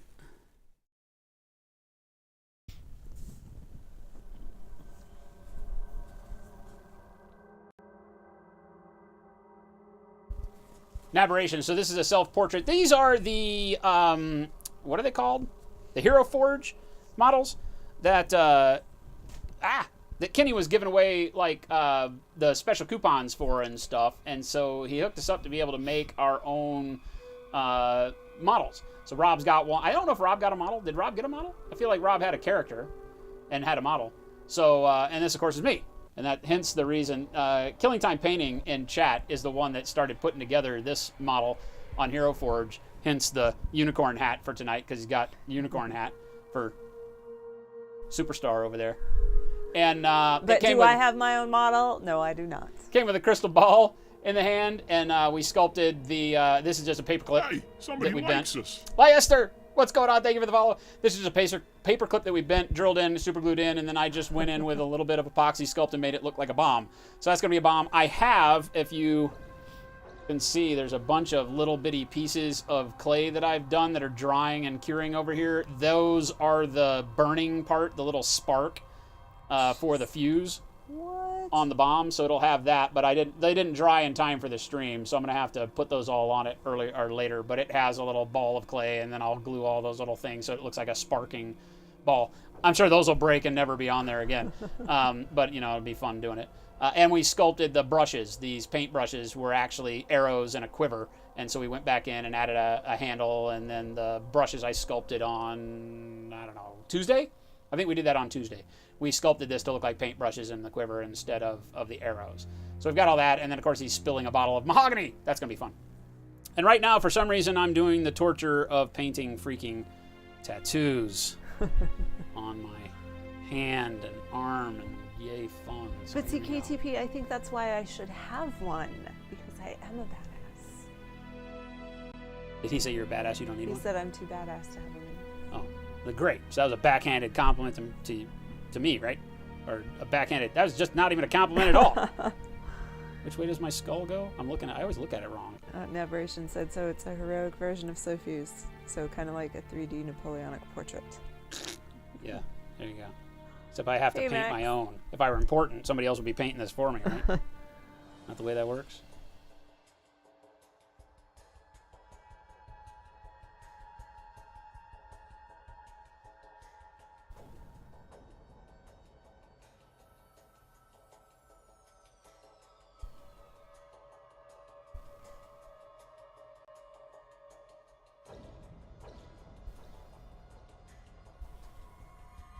What I'm doing here is just framing in the skull, making sure that I get two eyes, and I'll leave those skin color. So I've got eye, and then cheekbone coming around the eye, and then down here where teeth will be right on my knuckles, because that's the way it is, teeth on my knuckles.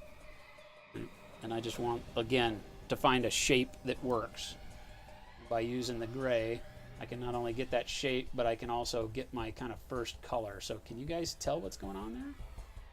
People with good eyes, that's a skull coming out of the flower.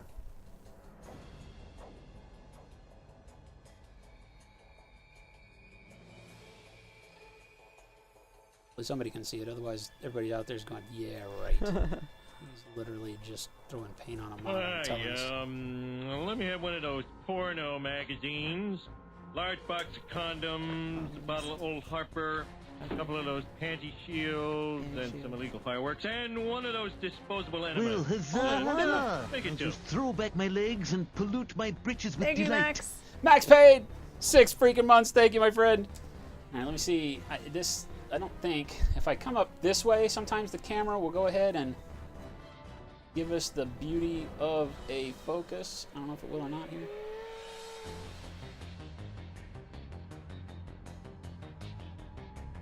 Generally will, but the light, the camera in its current position is way up above the light. Let me back off just a little bit.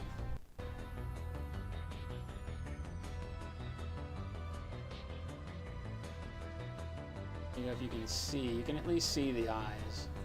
Got a little bit of shine on the knuckle there. So. But anyway, there is skull coming out of flowers. While we got the gray, we need to start thinking about the ocean water on this guy. Oh my god. Why is I such a bad planner? Should have said no. No. Wouldn't be you then. I should have said no.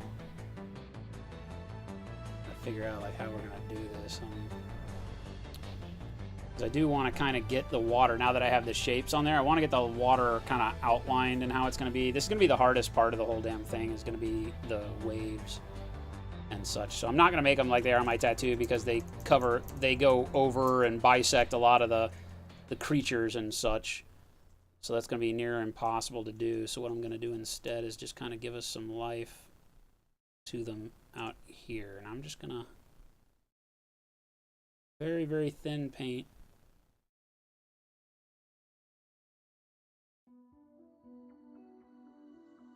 Start putting the shape of water waves in there. Can you see? Kind of a texture. That stuff's going to dry because I'm painting thin, so this is going to go away pretty quick. No, Max, he's got him there. He's going to paint those too. What's that? Tattoos on your legs. Oh, yeah. This is going to be a forever doing deal. one limb at a time.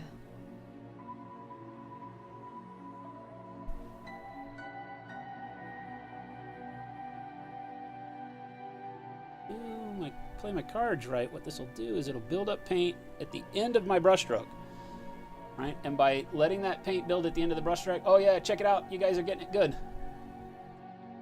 See how by leaving the paint at the tail end of the brushstroke, it gives me the shading of between the waves of water. See that? I'm just painting lines, but by just making sure that I leave that paint droplet, notice how then it goes to light gray and then into nothing into my skin, and it gives me that feeling of this. See how it is in real life? It's a brush stroke that then drops off paint here, but because we're painting light, right, it blends back. So I've got to create that somehow, and there's the solution. But where's the fun in that aberration? Right?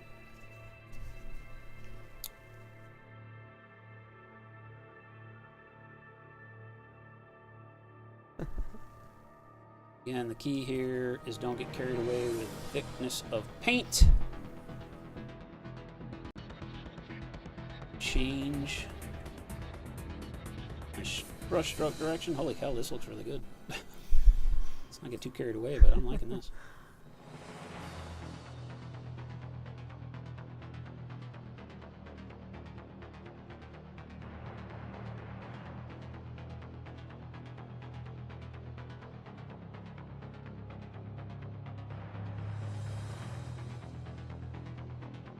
Oh, this one's hard. And don't fail me now.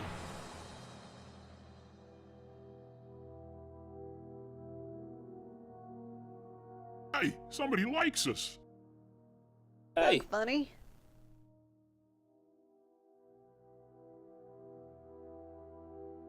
Get a good shot of it there. how this light gray, but then letting that droplet build up gives me shading. Because, you know, you can imagine, you know, when you're sitting here thinking about it, how in the hell are you going to shade all this? Well, you don't. Here's where you use hue. I'll be using colors to equal shading, to give us the feel of shading. So I'll use like a light green where I need it to be brighter scales and a dark green where I need it to be the shaded scales, but I'm not going to blend between them. And there's just no freaking way, right?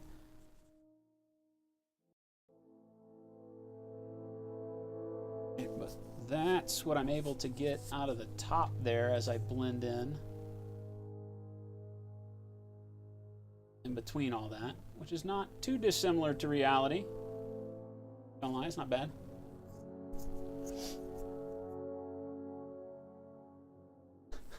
A nude one of me, so I had to paint all the tattoos? Oh my god, I don't even want to do my back.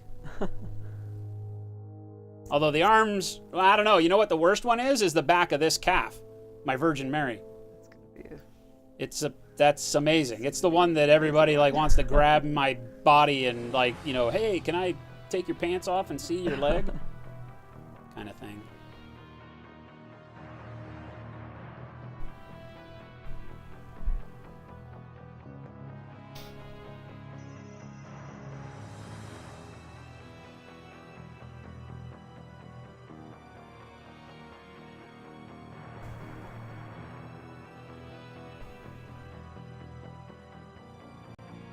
And yes, that has happened. As a matter of fact, Jen told you about that.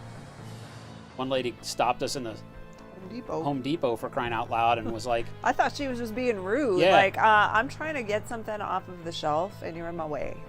Because she's like, excuse me. You're like, yeah?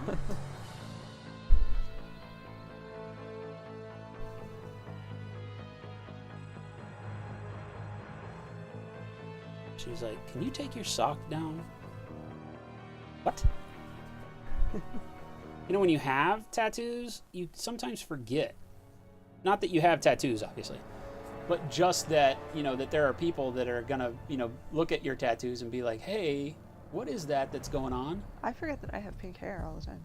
Yeah, right? Until people talk about it. Yeah. Same kind of thing.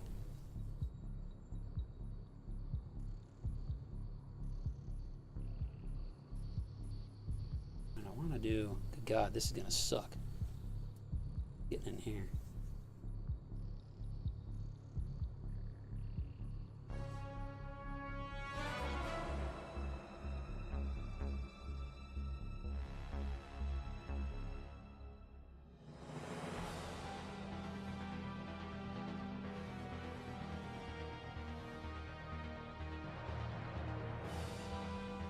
Those waves to kind of curve underneath the turtle's face here.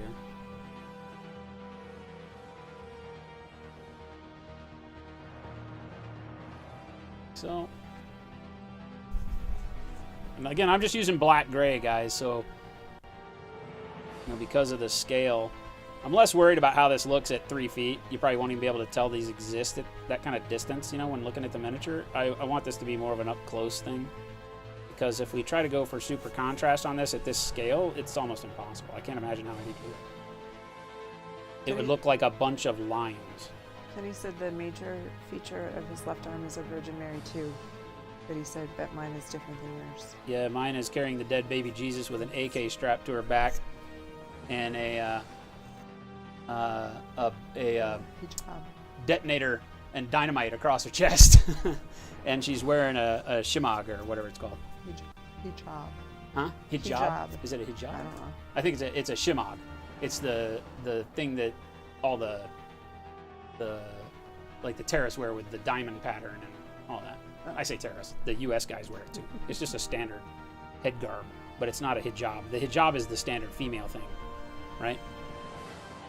Maybe. Yeah, I don't know. I think so. Somebody can correct me. I think it's a...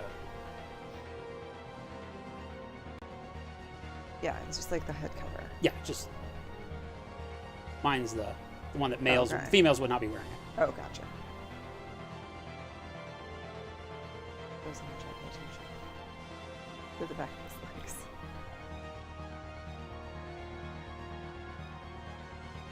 Maybe I should ask that woman at Home Depot what she was doing later. Jeez. At least she cared. She cared. Yeah, I know that there's a Virgin Mary holding a baby.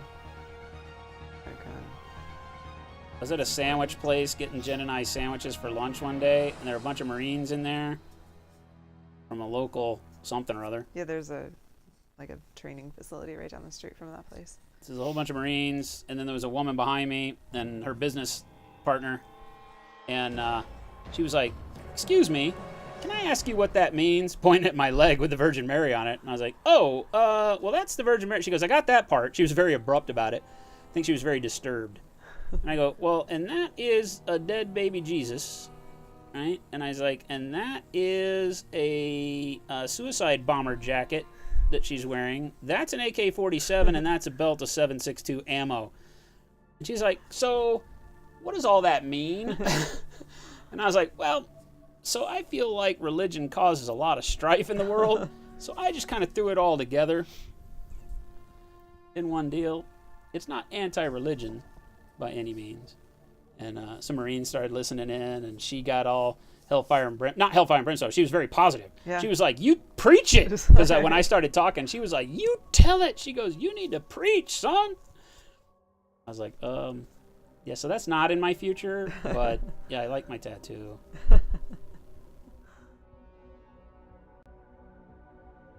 Oh, what do you call it? Shemagh? Shemagh. It's worn by fighters and special forces. Yeah. So that's what it is. Kenny's tattoo is 100% nude, nailed to a cross covered in thorns. It goes from elbow to wrist. From a distance, it looks just like a cross. Looks like just a cross. You can't see it until you get up close, I guess.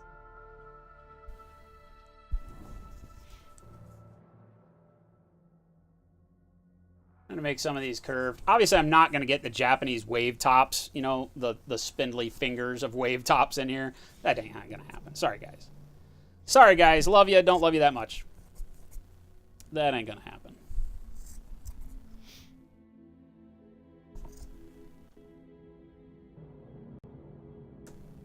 Just trying to get some diversity in the actual shape of the waves here, even though this isn't the way my arm necessarily looks. I'm just trying to... What kind of shoes do I like? Oh. Somebody's gonna buy you shoes, Jen. Are you gonna buy me some shoes, KTP? Make up for being mean to me. Ah! I knew that was coming. Comes the guilt trip, KTP. You weren't ready for it. She's a nice woman, but she will pull out some guilt trip.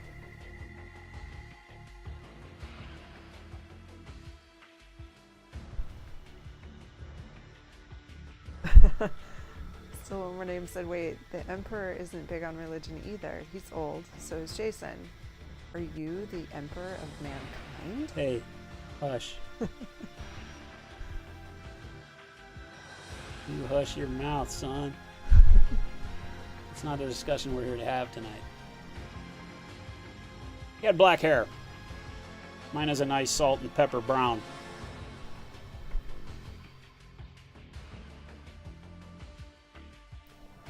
Well, he's making my Hero Forge. Are there unicorn slippers available? Because those are the kind of shoes I like. Because those are the kind of shoes I would wear. She does, actually. She has unicorn house shoes, and they are the cutest freaking things on the face of the planet, and that is literally all she wears. Once she hits the door, bam, unicorn.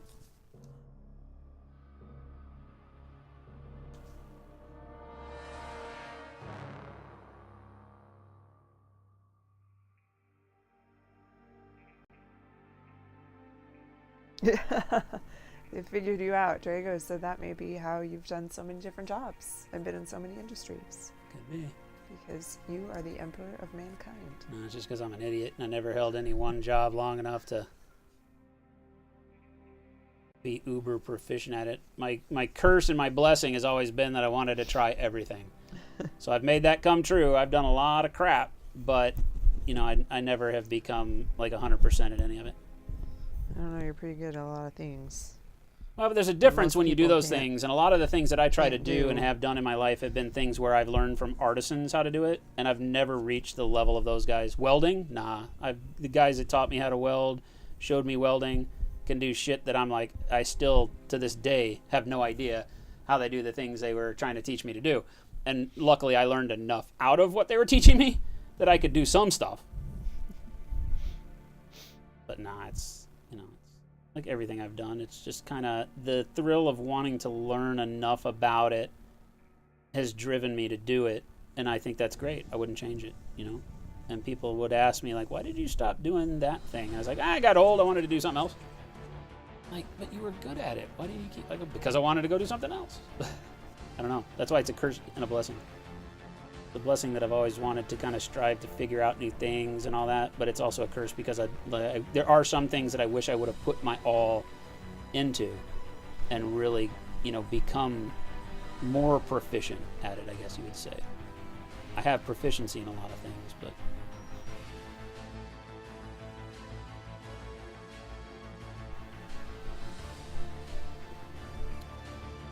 worry about as much of the underneath of this. Drago said that's the answer the Emperor would say when he's trying to turn away from being the Emperor.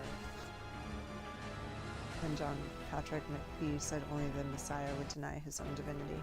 Oh my gosh. Stupid. People are stupid.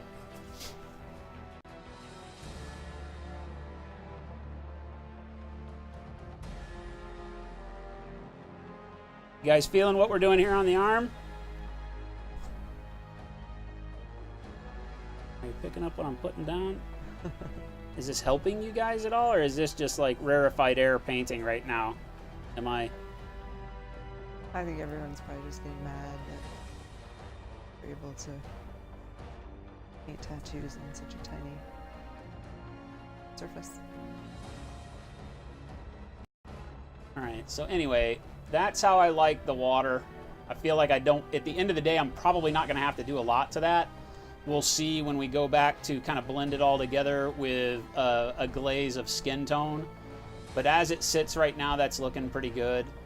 It's leaving a little bit of bright skin up in these areas that I'm not super satisfied with, but again, I can kind of feather that out as we go. Kenny said his left arm is basically a massive anti-religion tattoo. Also have a skull swallowing an inverted pentagram and an inverted cross with a native's head staked on it. Holy hell, dude. I'm not anti very much. I feel like anti... You're on a watch list, Kenny. Anti backs you up in You a are wall, too, though, but I for hear yours. you. I hear you. I definitely am in a prefer to disagree position in a lot of that stuff. Hi.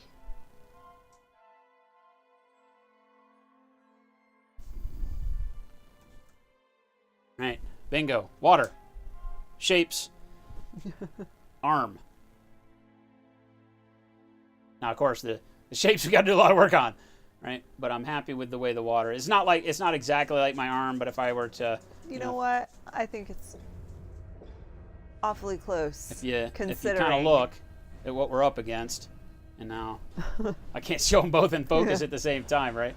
So, but anyway, there you go.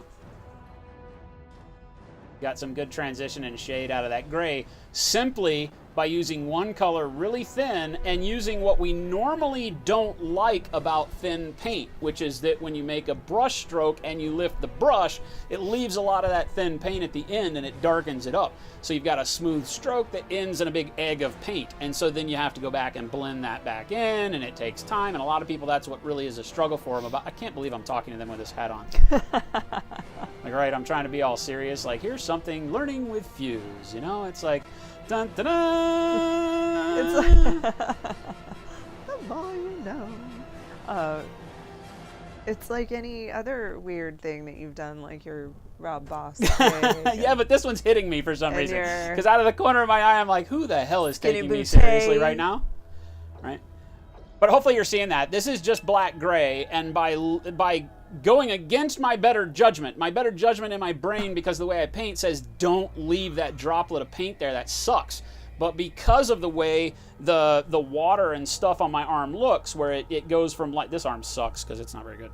But this arm over here, where you go from skin tone to mid to light and then, to a darker gray, that's what that brushstroke does. It leaves a very thin glaze of paint and then a lot at the end. And so we're able to get that feeling with just one color and using the technique of how we're using the brush to sell the rest of it, right? So that's kind of the key there.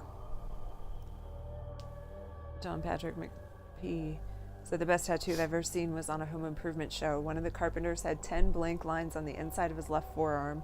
Then he would pull out a Sharpie and write on it like a to-do list. I have a buddy that has that on his thigh. That is awesome. I have a buddy that has that on his thigh. He would literally, while he's sitting, he would just write his notes down, ding, ding, ding, ding, ding, ding, and he'd have it. It had like little boxes on it and lines, so he could check mark what he had done. So good. Yeah, I think it's a great idea. Never lose it. The best tattoo I know is a buddy of mine has got one line on his body. It's right on his forearm, like right across his forearm, right? It's like right here, zoink. It's about 2 inches long, right?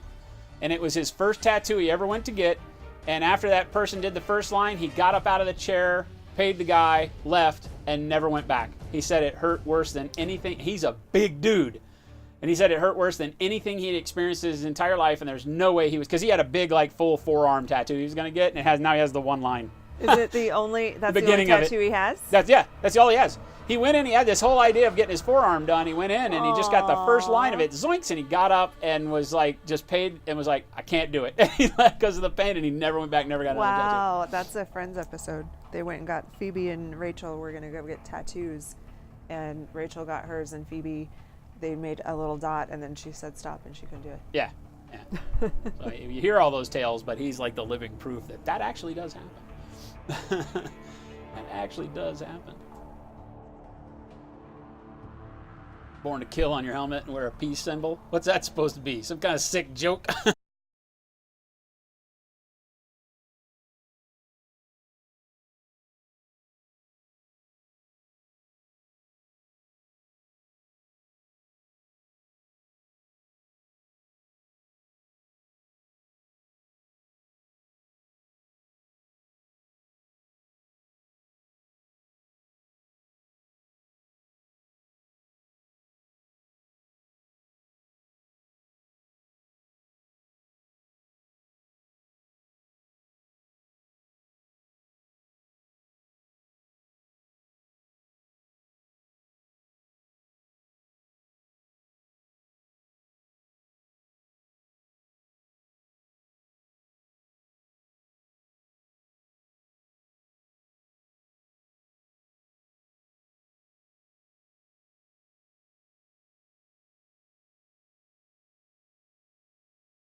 Yeah, because we're going to go thin. Somebody use crystal blue here. Or no, actually, let's go...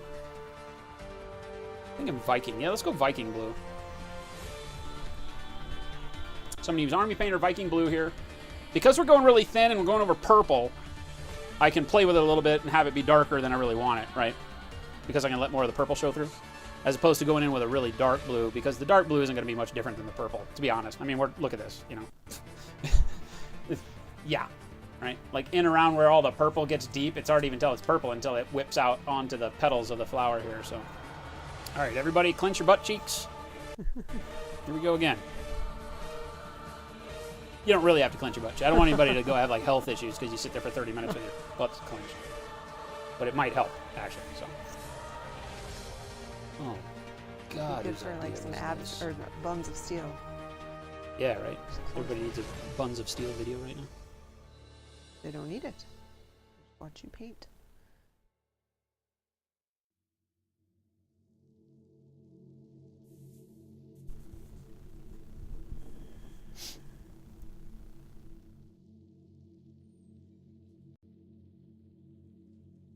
Sorry if my heavy horror movie breathing comes through on this because I'm stressed out. And you guys are watching a unicorn head. This is awesome. I want everybody in chat to just say, it doesn't get any better than this, folks.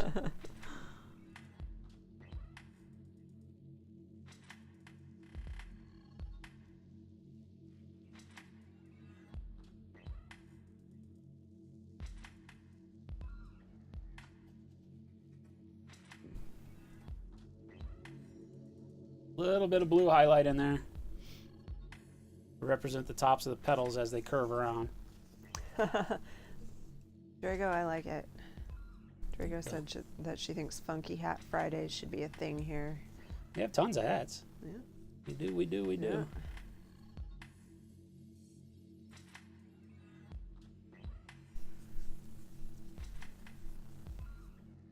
On these big long ones, it only turns blue like right as it curls over, so.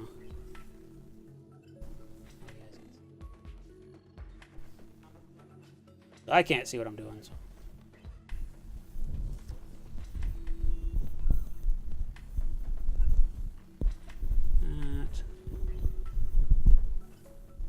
I got that one.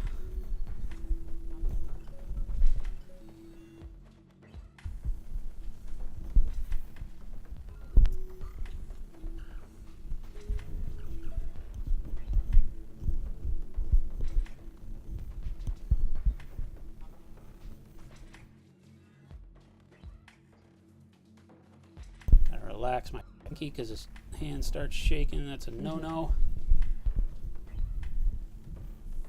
Now some of these curve up in front, right? So I've got to just kind of.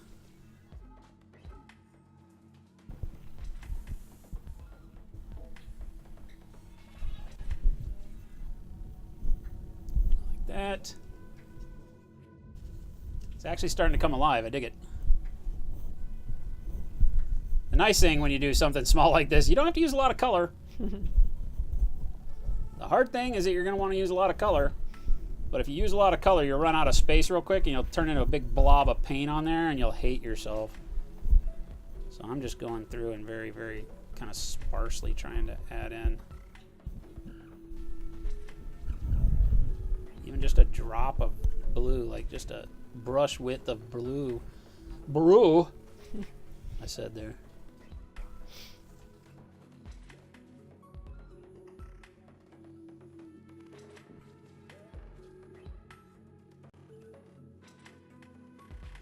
That's a pretty good effect. And this was the right color of blue to choose. Just bright enough. I think it'll work across this whole thing.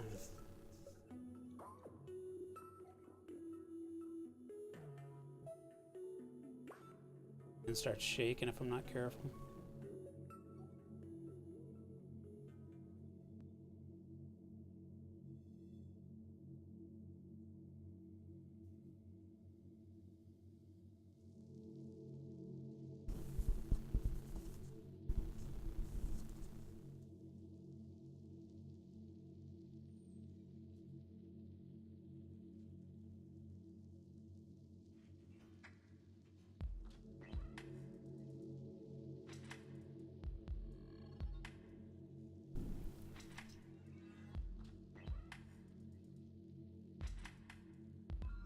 spot where you can tell what's going on. Maybe a card? No? Oh, that washes it all out.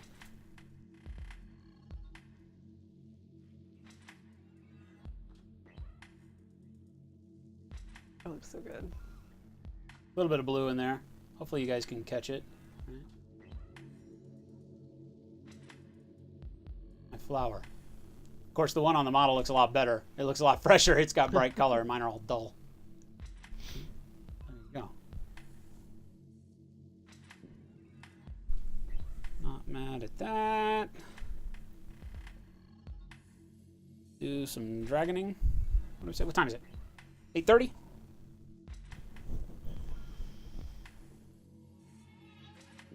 Do some dragoning.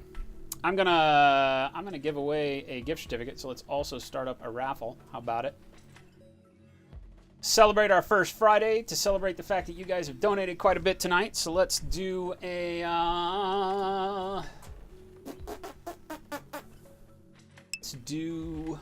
let's do a $40 one. How about that? Wow. 40 buck GC. Right. And it's just going to be a keyword raffle. What can the keyword be? We need a funny keyword.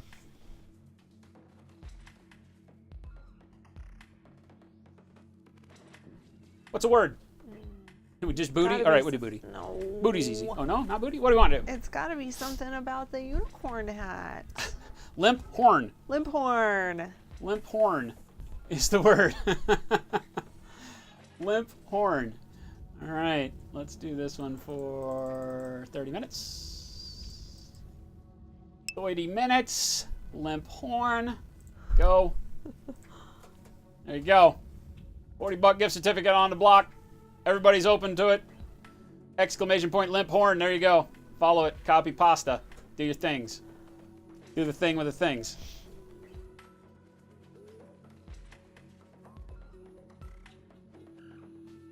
All right, let's figure out how this thing goes. I think he's blue towards the head, green towards the tail. That's how it goes. Green, turquoise, blue.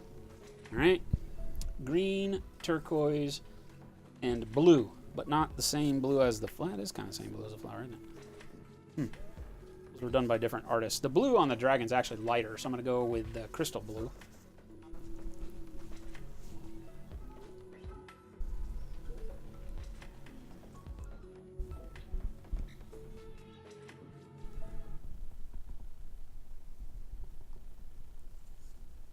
You just lied to. You hereby revoke your adulting. No, it doesn't get better than this, right? This is what you get. This is what you get.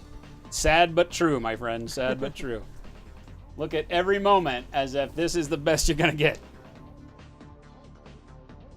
Because then when a better one comes along, you're like, ah, wait a minute. Freaking awesome.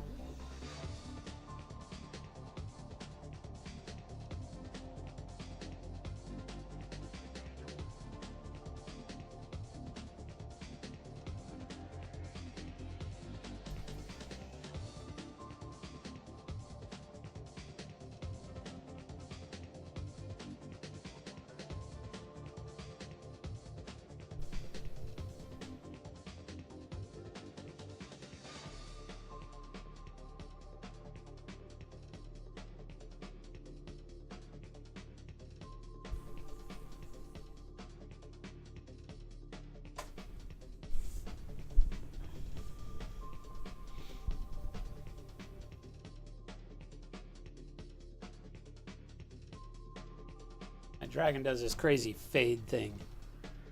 It goes from green to these turquoises and then into blue. Front to back. So I gotta set up for that here. So when I go do the same thing, we're gonna have this crystal blue and drag it right down into the middle of the loop. Again, I'm using a stippling technique with the brush in order to get color on in a lot of cases rather than just pulling lines around.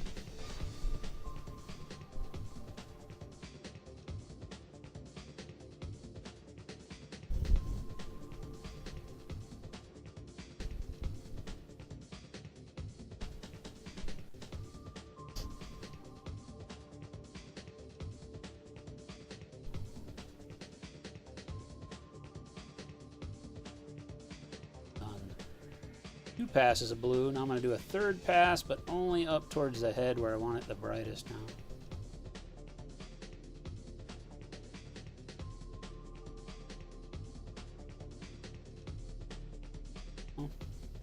Set it up for kind of fading in through this loop here into the olive green again at some point.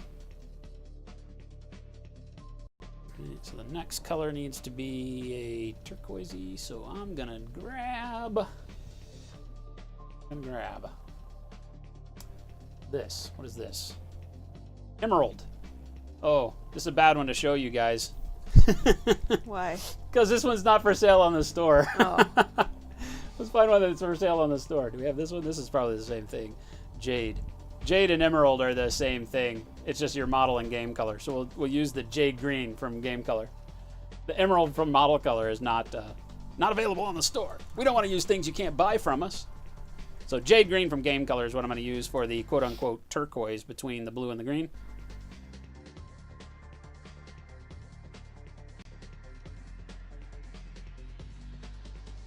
And if we hadn't said it, check out our shop, slowfusegaming.com. Now, most of you guys and gals already know about it, but please give us a shot at becoming your hobby supplier. We sell all sorts of really cool hobby supplies, paints, brushes. We have our own line of brushes. That's what you've been seeing me use all night long. Kenny uses them a lot. Rob's got them. A lot of people have been using them. Tons of support from the community. Thank you, thank you, thank you for that.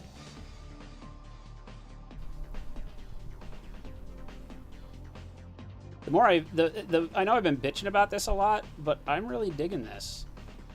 What? This dragon and all my tattoo paint. Oh yeah. It's actually coming out pretty nice. Igma came from Amazon, where all the good things come from. All right, now notice how I'm trying to keep my lighter colors inside of the olive, because the olive will act as an outline without being so dark as having like a black outline, right? So again, when I base, in grays and olives and purples and blues for a tattoo, it's so that you can do exactly what you're seeing me do here. Bring the light color in, maintain a little bit of an outline there. You can see it outline on that jade, but it's not black, because black is going to be such a, unless you have a black tattoo. Like Kenny was doing his Chaos Star earlier and started in black because his tattoo is dark, right? And it's monochromatic. If you have a black tribal thing, or if you've got an all black, negative space tattoo like we were talking about before, then you definitely use black. But in my case, I have a lot of black and gray in the water, and of course all of the outlines are actually black on my tattoos. But on the model, if you paint black, it tends to have too much contrast, and it'll be a little bit of an issue for you as you move along, because it'll make it look like a sticker at the end of the day as opposed to a tattoo. And there's ways to combat that, when we were talking on Kenny's stream, we had him go through and do a little bit of a glaze of flesh tone over the top of the tattoo at the end, and that gives it that kind of faded old tattoo look without being like, sailor tattoo from the 30s or something.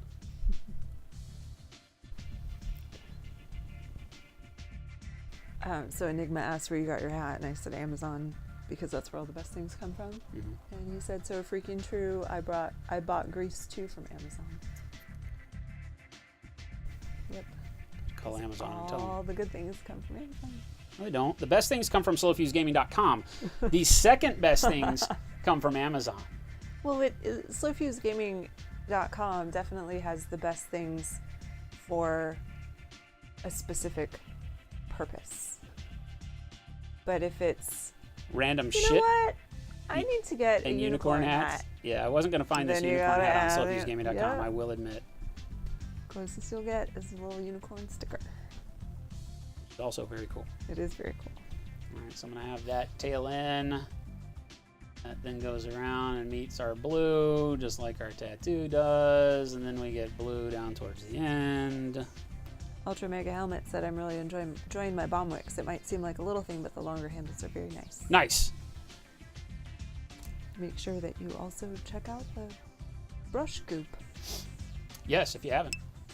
Okay, what do we want to do? I like Nice the green companion of the jade, item but I now need for to your go to brushes. another green. So out of this jade, we need to go to a green that isn't too jungly or yellow, but gives us a really nice, I'm thinking like just a really nice angel green, I feel like. be good here. Green skin. See, maybe? Drago tried to get a unicorn hat on slimfusgaming.com. Work though, actually. You could though order a custom trucker hat with a unicorn on it. You definitely could. I You heard make one you of know those. somebody that has those. There's a couple out there. I'm gonna do goblin green. One of them happens to be in our home right now. I'm gonna do the other one goblin happens green. to be in Hawaii. I think that's the good transition. It gives me just enough yellow, but still stays. You know, it's not gonna run into it too much. I know we're splitting hairs, man, because I'm gonna paint exactly 2 millimeters of this color on the model. So, you know, whatever. You can pick whatever green you want. I doubt anybody's following along painting Fuse's tattoos at home, so I'm just doing what I want. Yep. C. Ray proves my point that all good things come from Amazon because I know that that's where. Oh, did my unicorn mug come from Amazon or Etsy? No, Etsy.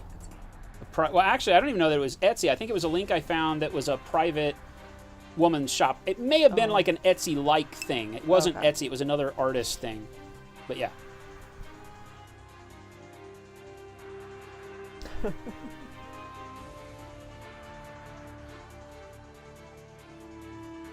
Same thing. Maintain outline. So paint right in the middle of your silhouette that you created before, in this case. You better not be selling my copy of Grease 2 on SoFusGaming.com. Sold already. I don't sell Grease 2. I throw Grease 2 in the garbage.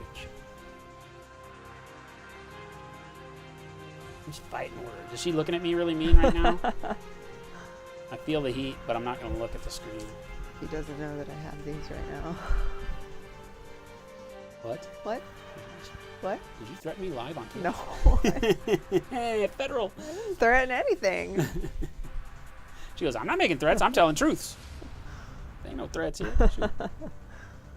Honey, if you don't believe me, you got it all wrong. That's your own There's damn nothing fault. threatening about what's going on here.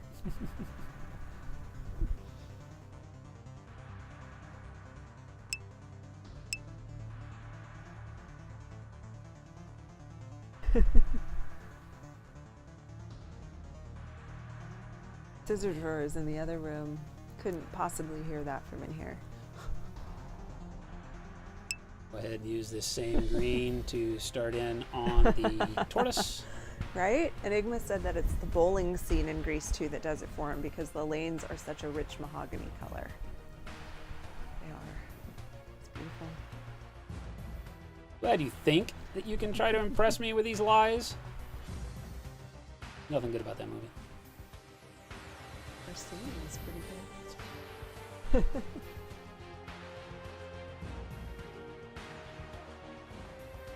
Here I'm using the olive as the base, and again, highlighting the flipper, highlighting that back leg, and now I'm going to come in and do something insane, and we're going to highlight the shell.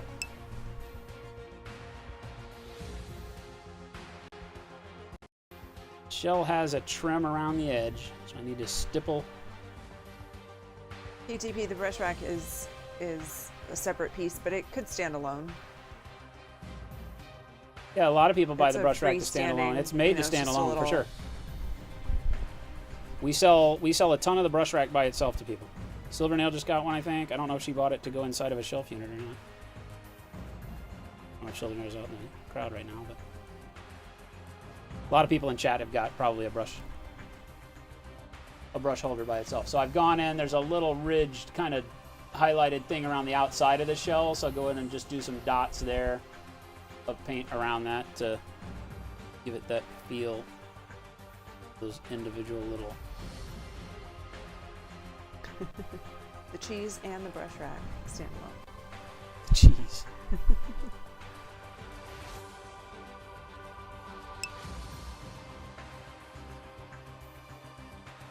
If you bought $1 million worth of product on slowfusgaming.com, we could probably work a deal on shipping. Or that would be a lot of shipping. That would be a lot to ship. You just stuff it into as many flat Shit, for $1 rate- million order, I'll drive it to you. And Hand delivered. we I'll could- give you some we paint could lessons too. Put it in. Heard it stuff here first. Stuff it all into flat rate boxes. It'd be good. You heard it here first. $1 million order. Hand delivered. Hand delivered. And free paint lessons. Yeah, and it's got a little thing on the top, and which is the perfect size for a little water cup.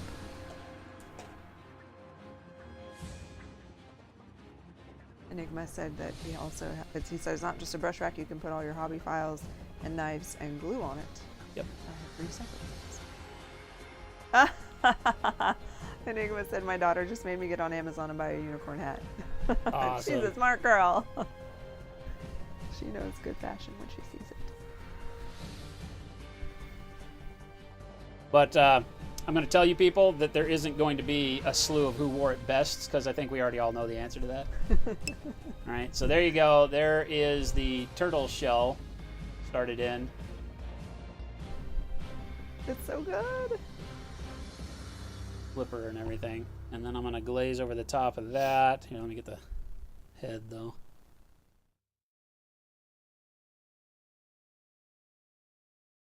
Well, huzzah, huzzah! I'll just throw back my legs and pollute my britches with delight. Who dat? Rancid, go piss! Thank Rancid! you. Thank you so much. What is going on? All right, so that was Goblin Green. I need a little bit of a deeper green, so let's go back to Greenskin. I'm going to go back to Greenskin, and I'm going to take Greenskin and just glaze it over the top of the entire area of that turtle. The entire 2 millimeters of that turtle. I'm going to glaze a little bit of green on. I know. Everybody sitting at home, just go ahead and call me crazy. It's all right. I'll let you get away with it this once. If you're going to do stuff like this, I feel like you just got to keep pushing and just keep doing it right, you know? I mean, it's just kind of the thing. Enigma wants to know if he gets paint lessons when you're in town for the tournament. How many hours am I in town for? Sure. You can sit and watch me paint Mortarion. That's a good lesson, right? Drac wants to know if you're going to be getting the Army Painter 50 paint set in the store again. Yes, definitely. They've been on back order since before the holidays, but yes, I have them on back order. So, you know, as soon as they come in, I've got half a dozen of them showing up. So we sold a crap ton of them right before the holidays. And I immediately put everything on order. We do an order every week, and they've been on back order since then. So I just haven't been able to make that happen. I apologize.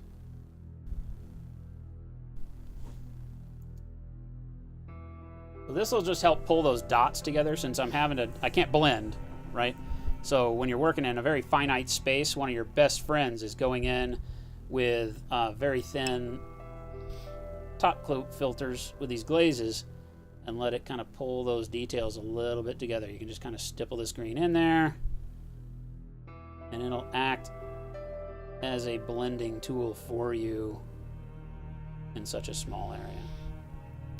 I wonder if there's a way on the store site to set up to where, like when you have things on back order, people could set up an alert, like email me when this comes in so that I can be the first to buy it. There is. We have a whole system in place that will allow people to order things and place them on back order, but I don't like doing that because if we manufactured everything, I would let you do that. Since I am not in control, I could literally sell you guys a bunch of back-ordered stuff, and then the distributor could tell me they don't make that anymore, and then I'd have to give the money back. That's not what I'm talking about. Just to be notified when back in stock? Yeah. I'll check. Just like if I shop online at a clothing store or something, and they'll send you an email. An item that I want isn't there. As long as it didn't take a lot of management on my part, then yeah, I'd be all right with that. Email you when this comes in. Yeah. I think it's a great idea. It just can't be something that takes up any more of my time. Unfortunately, right now. As cool as that would be.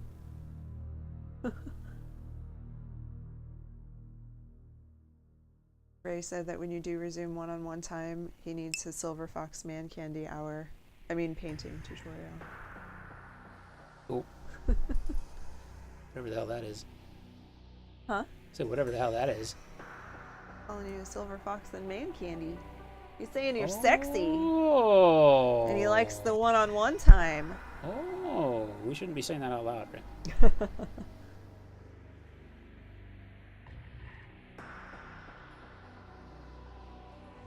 Coming in and highlighting, putting a little bit of scale texture on the front end of the dragon there is the goal.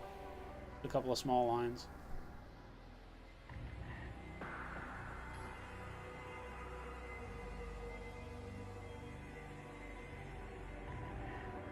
Then with the Jade, I think after Jade we get this. We'll use Elemental Bolt, or is it Wizard's Orb? I feel like Elemental Bolt works. The Army Painter Elemental Bolt over that Jade works really well.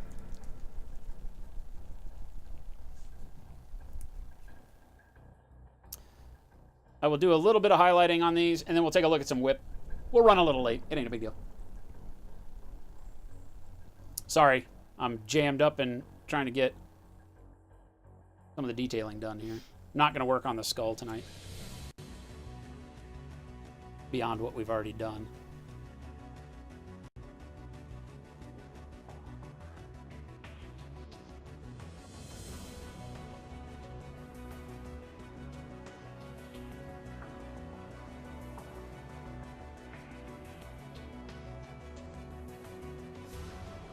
Just basically just tapping the brush against it, it'll give it a little bit of a texture, almost like dots. Right? But just give it a little bit of scale. You can see like on the blue and the green there, you get a little bit of line texture on it. To give it some volume. Not a ton. Not super worried about it, but just a little bit.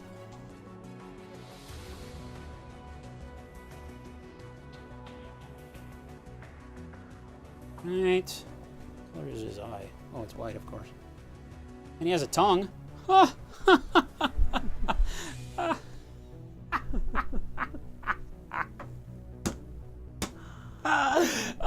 course it has a tongue.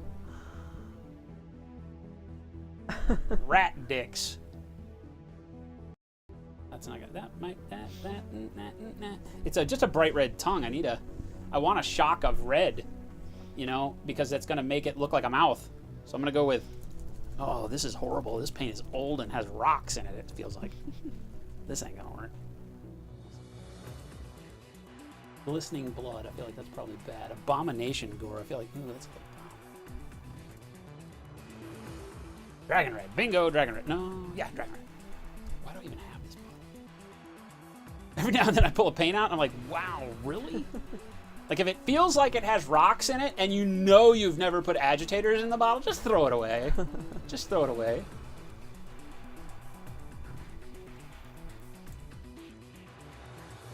I think I might be almost done. Drac, definitely. Oh, yeah, babe, if your back is bugging you, you know the drill.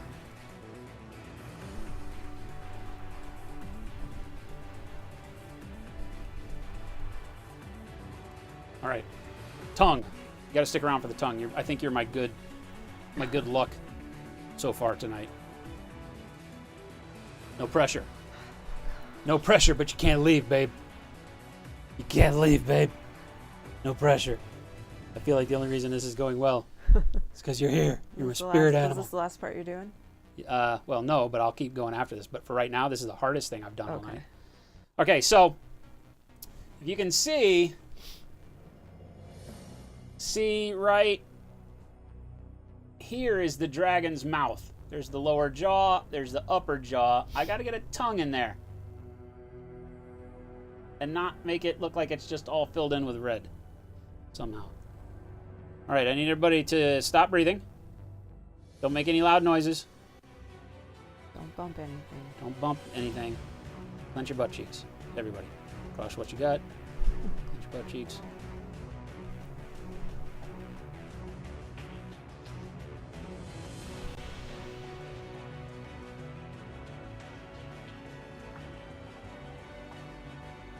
Pretty good. Wow! I'm feeling Pretty good.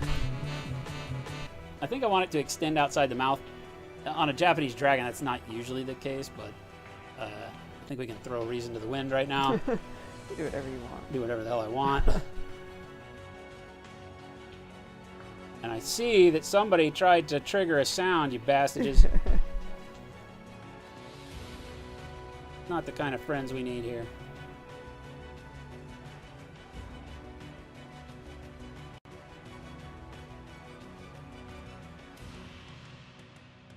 Drag it a little bit outside the front of the mouth. Works.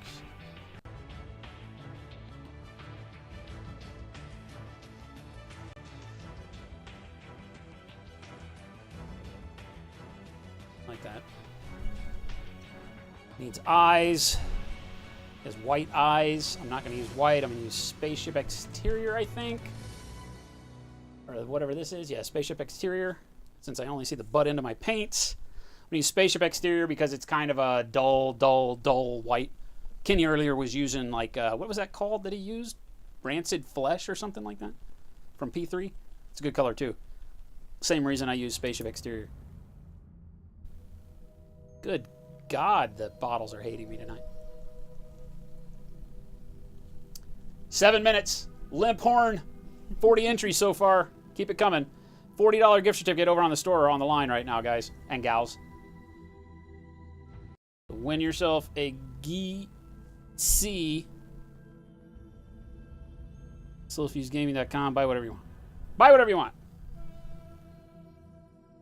Made possible by the fantastic folks that decided to donate to the channel tonight.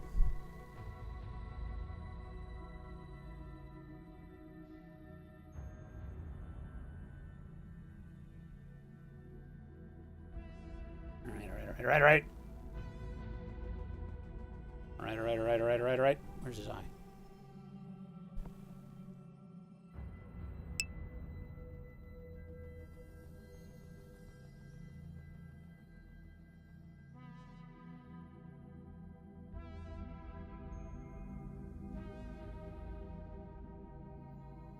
That. Pretty good.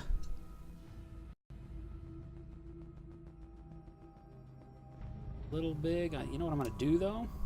Just to flirt with death. Because as that dries, since it was so thin, it'll be light enough that I think I could pop just a little bitty pinprick of white in there. Because, you know, let insanity rule, right? Why not?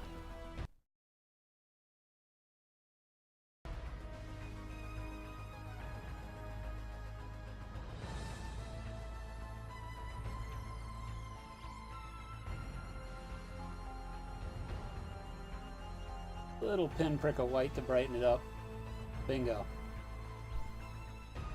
Now, as I'm doing that, I've got my arm. You guys know I work at a standing desk, so the key is that my whole arm is sitting here. I'm not really grasping the model. It's literally just sitting on that finger. Notice how I've got my fingers all caved in like that? I literally am just posting the model and sitting it right there. I have no pressure on it. You can literally just flick it out of here, right? It allows me to set it up. And then you'll notice I steeple my fingers on my thumb. And then I, like a pool cue, I just line up my shot. And then I'm basically moving the brush like this along my finger. Okay? Because these fingers are now solid base on my hand, right? I can set it up to get the right angle by, you know, just moving my hand how I need to. And then just like a pool shot, I'm just moving it right along my finger. And sometimes, you know, that whole finger will move. But that makes sure the brush doesn't move up and down. Right? Because I've got it secure against the tip of this finger right here. It's on the side of this finger right here, right? And then I'm controlling it with my forefinger and my thumb. And then I just kind of pool cue it right into the model, bang, and then take it away. So that you get really fine control and stability for doing that stupid stuff like eyes on a dragon tattoo, for crying out loud.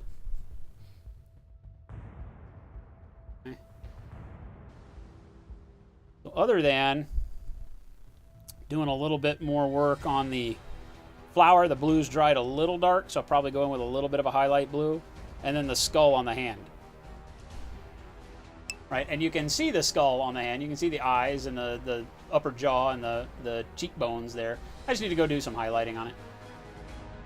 You know, but I really am happy with the way the water turned out. Right, the gray and black water in between, the flower.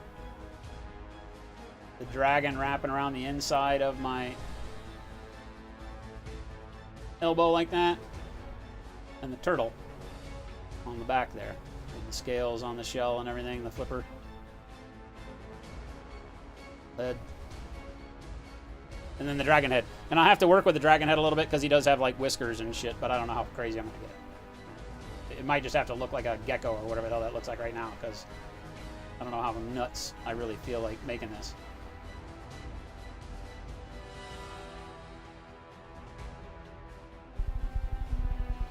And then I got to do this little globe thing, this little white thing that he's holding in his hand at some point. But I feel like not a bad deal for the night.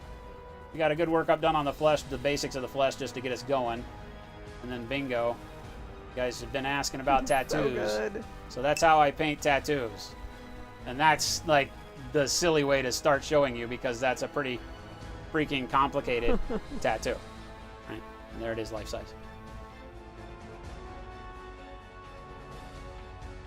Bingo. The loop through my elbow. Of course, we didn't paint the rocks and stuff. We don't have space for all that crap. But and then the tail swinging down the backside, that little green tail that I did on his back of his arm. And then the little crystal that I need to do still. Flower and all that shit. So anyway, there you go. Hopefully the basics of it, even though we did something super complicated tonight, hopefully the basics of it will give you a good foundation for how I set up to do tattoos, regardless of how complicated they are. With the whole build the silhouette first, line in to the silhouette inside with the colors you want so that you can contain that silhouette and make it your outline as you need, so that you notice that now my dragon has volume. Volume meaning three-dimensional volume, because simply we were able to paint inside that olive and let that olive rest as a shadowed outline on it, so it doesn't just look flat, right? Simple techniques that are different than what we do in normal painting, because in normal painting, this is 2D painting techniques in super miniature scale. Whereas normally we're working in volumes that are already there, around the cylinder of an arm, or we already know where the shading's gonna go and things like that. So you're having to fight some of the things that, we learn to make painting easier for us on a day-to-day basis working in miniature, and apply some 2D fundamentals and cheats and things that aren't natural for us as miniature painters, or if you didn't come from a background of drawing or painting on flat surfaces. So, hopefully, if you take anything away from tonight and doing this tattoo thing, the silhouette first, details inside the silhouette. Don't pick as many colors as you really think it needs, because the eye will make more color out of what you put on there than what you did. Now we went crazy and we did 3 colors on the dragon, and it turns out pretty good. So you can, as you work in and you get more comfortable with it, do whatever you want. But like on the water, we didn't bother with like multiple kinds of grays. We just did that trick where we go thin to droplet at the end to make it go from light to dark. So just some simple cheats and hacks that will make it a little bit easier for you down the road. And I'm probably not gonna glaze skin tone over this guy when I'm done. As I'm looking at it now, I think I really like it being bright like this on the model, because remember, I'm gonna do black t-shirt, gray shorts, Adidas shoes, and so the tattoos are really what this model becomes. I didn't think about it until we're sitting here painting tonight, but I think the tattoos are what the fundamental thing everybody's gonna look at, because that's where all the color's gonna be. Docus Murphy did not see that, but you're not the first person who Holy hell, that. everybody says that. These little girls, we were driving around with these girls. He had his arm out the window. It was a nice day. The window was rolled down, and the intersection, this girl next to us in the car was like, I love your tattoo. It's a Pokeball. Pokeball. And he's I'm like, what? Okay. She said, I love your tattoos. And I was like, oh, yeah, thanks. She goes, that's a great Pokeball. And I was like, what? I was like, oh, no, it's a Tibetan ancestry skull or ancestral skull. He didn't even go into it, though. The light changed. She's like, yeah, she won't even care. And I didn't say that to her. But it had, they do gold, gold studs and gold eye coins and things like that. So that's what that is. It's the wisdom of my ancestors and the tenacity of the youth. That's what the snake and the skull are. Wisdom and tenacity. And balance, my friends. Do it. Every tattoo has to have a goofy story, right? Bricktone, what is going on? Okay, if you want to do a giveaway, thank you, Dizzard. Stay for that, and then I'm gonna head out. Hang on, let me get through these, and then we'll do the giveaway. I want to make sure I don't miss a whole lot more chat, because I haven't been paying a whole lot of good attention tonight. I don't think I missed anything. Enigma, how much booze and what kind? I don't know. I'm not a big drinker, but I do like a Moscow Mule from time to time. And I'm a big red wine guy. I say big. I don't know anything about red wine, but I like drinking it. No bet was lost. Dokasmurp limb porn. Azrael, good. I'm hoping that you guys got some of that. I know that sometimes what we paint around here is a little to the nth degree, and it may be like, oh my God, I'm going to forget all this before I go to bed tonight. But literally, everything we do, I try to give you those little tidbits that can help you down the road. So even though you may not go nuts and do something stupid like try to paint a full sleeve of detailed tattoos on a 28 millimeter model, now you have the tools to paint a heart, tattoo, or anything, a banner tattoo or something simple. You can use these same fundamental things and it'll make it look great. And take that into what I didn't show you today, but that what we told Kenny to do and what he did, where you can take that mid-tone skin glaze over the top of it to dull it down to make it look older, or not do that to make it look newer. Like these are going to look fresh because the color's really bright, which is okay in some cases. Depends on what you want to do. And Drago asked about the skin tone. I answered that one. I'm probably not. I was thinking I was, but I'm probably not because I really like the way it's going right now with it so bright. Only because I think the full composition of the model is going to want those bright colors to really stand out, even though they'll look a little fake, right? But I think we'll see. Once I do the black shirt, gray shorts, and all the other colors, we'll take a look at it. You can always go back and glaze it down at the end if I need to. Thank you, Omega Sun. The golden Pokeball. It is a sweet Pokeball. Do you have to be the one to point out the odd contrast between talking about the wisdom of the elders while wearing a unicorn head? I've been saying it all night. I've been like, how is anybody supposed to pay attention to an old man wearing glasses and a unicorn head trying to tell you the fundamentals of painting? I feel like Bob Ross could have been even better. Better than the unicorn? With the hat, right? I just like what Jen pointed out, that while I'm usually down here painting and you guys are staring at the top of my hat, that now you're getting a friend. All right, let's do this giveaway, people. Got 47 entries. We don't have a way to show you who wins, so it'll show up in chat when I push the button. You'll just have to trust us. Give me a drum roll, baby. Doka Smurf, holy hell, Doka! Congratulations! Doka Smurf with the win, with the steal. Oh, Snape! I think that's Snape. Oh, Snape. Congratulations. Let's get a bunch of rigs in chat. He definitely rigged that one. Congratulations. Congratulations, Doka. $40 and tonight. For tonight and tonight only. You know what you get?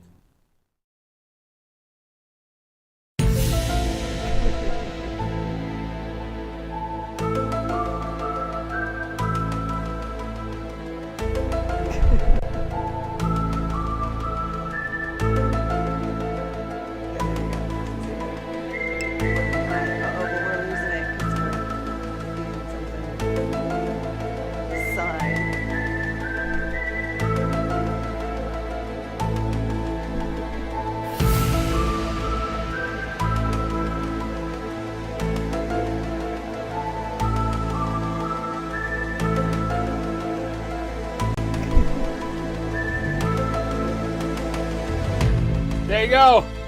I love this hat. I know, Drago, that's what we said. Like, unfortunately, the unicorn can't wink. I love this hat. Yeah, if I need to rig something where the string, so I can pull the string and it goes wink. We could probably do that. You guys and gals rule. We've had a blast tonight. I hope you've enjoyed it. Again, for those of you tuning in late, maybe we went ballistically crazy today, and we're doing the Jason miniature from the Hero Forge stuff. Yeah, so we showed you how I'm painting my tattoos. So that turned out pretty good. A little bit more work to do, but it's going in the right direction. I'm digging it. I still have 4 more limbs to do, so great. We can either paint tattoos for the rest of our lives on stream, or I'll be doing a lot of work on this after. But I'm having a lot of fun with it. It's been really cool. So I hope you guys learned some stuff. Jen's going to bail. I'm going to take a look at Whip, so stick around. But say your goodbyes to Jen. Bye, everybody. Say bye. Bye, Jen. Sunday. But stick around if you want. I'm going to take a look at some Whip, answer some questions there, and then we're getting out of here. All right? So stick around. Don't go no place. You can see the new Whip intro. Look at this. Watch this. We high tech in here. Fancy. We fancy. We all sorts of fancy. Thanks, baby.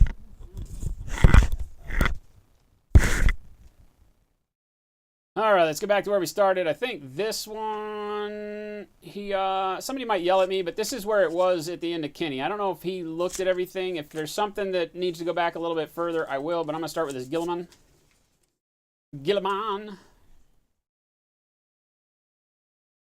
It's Fist, Bobby G commission. Tried putting a bit of an OSL, I'm going to assume, OSL, on the blue of the armor rather than edge highlighting.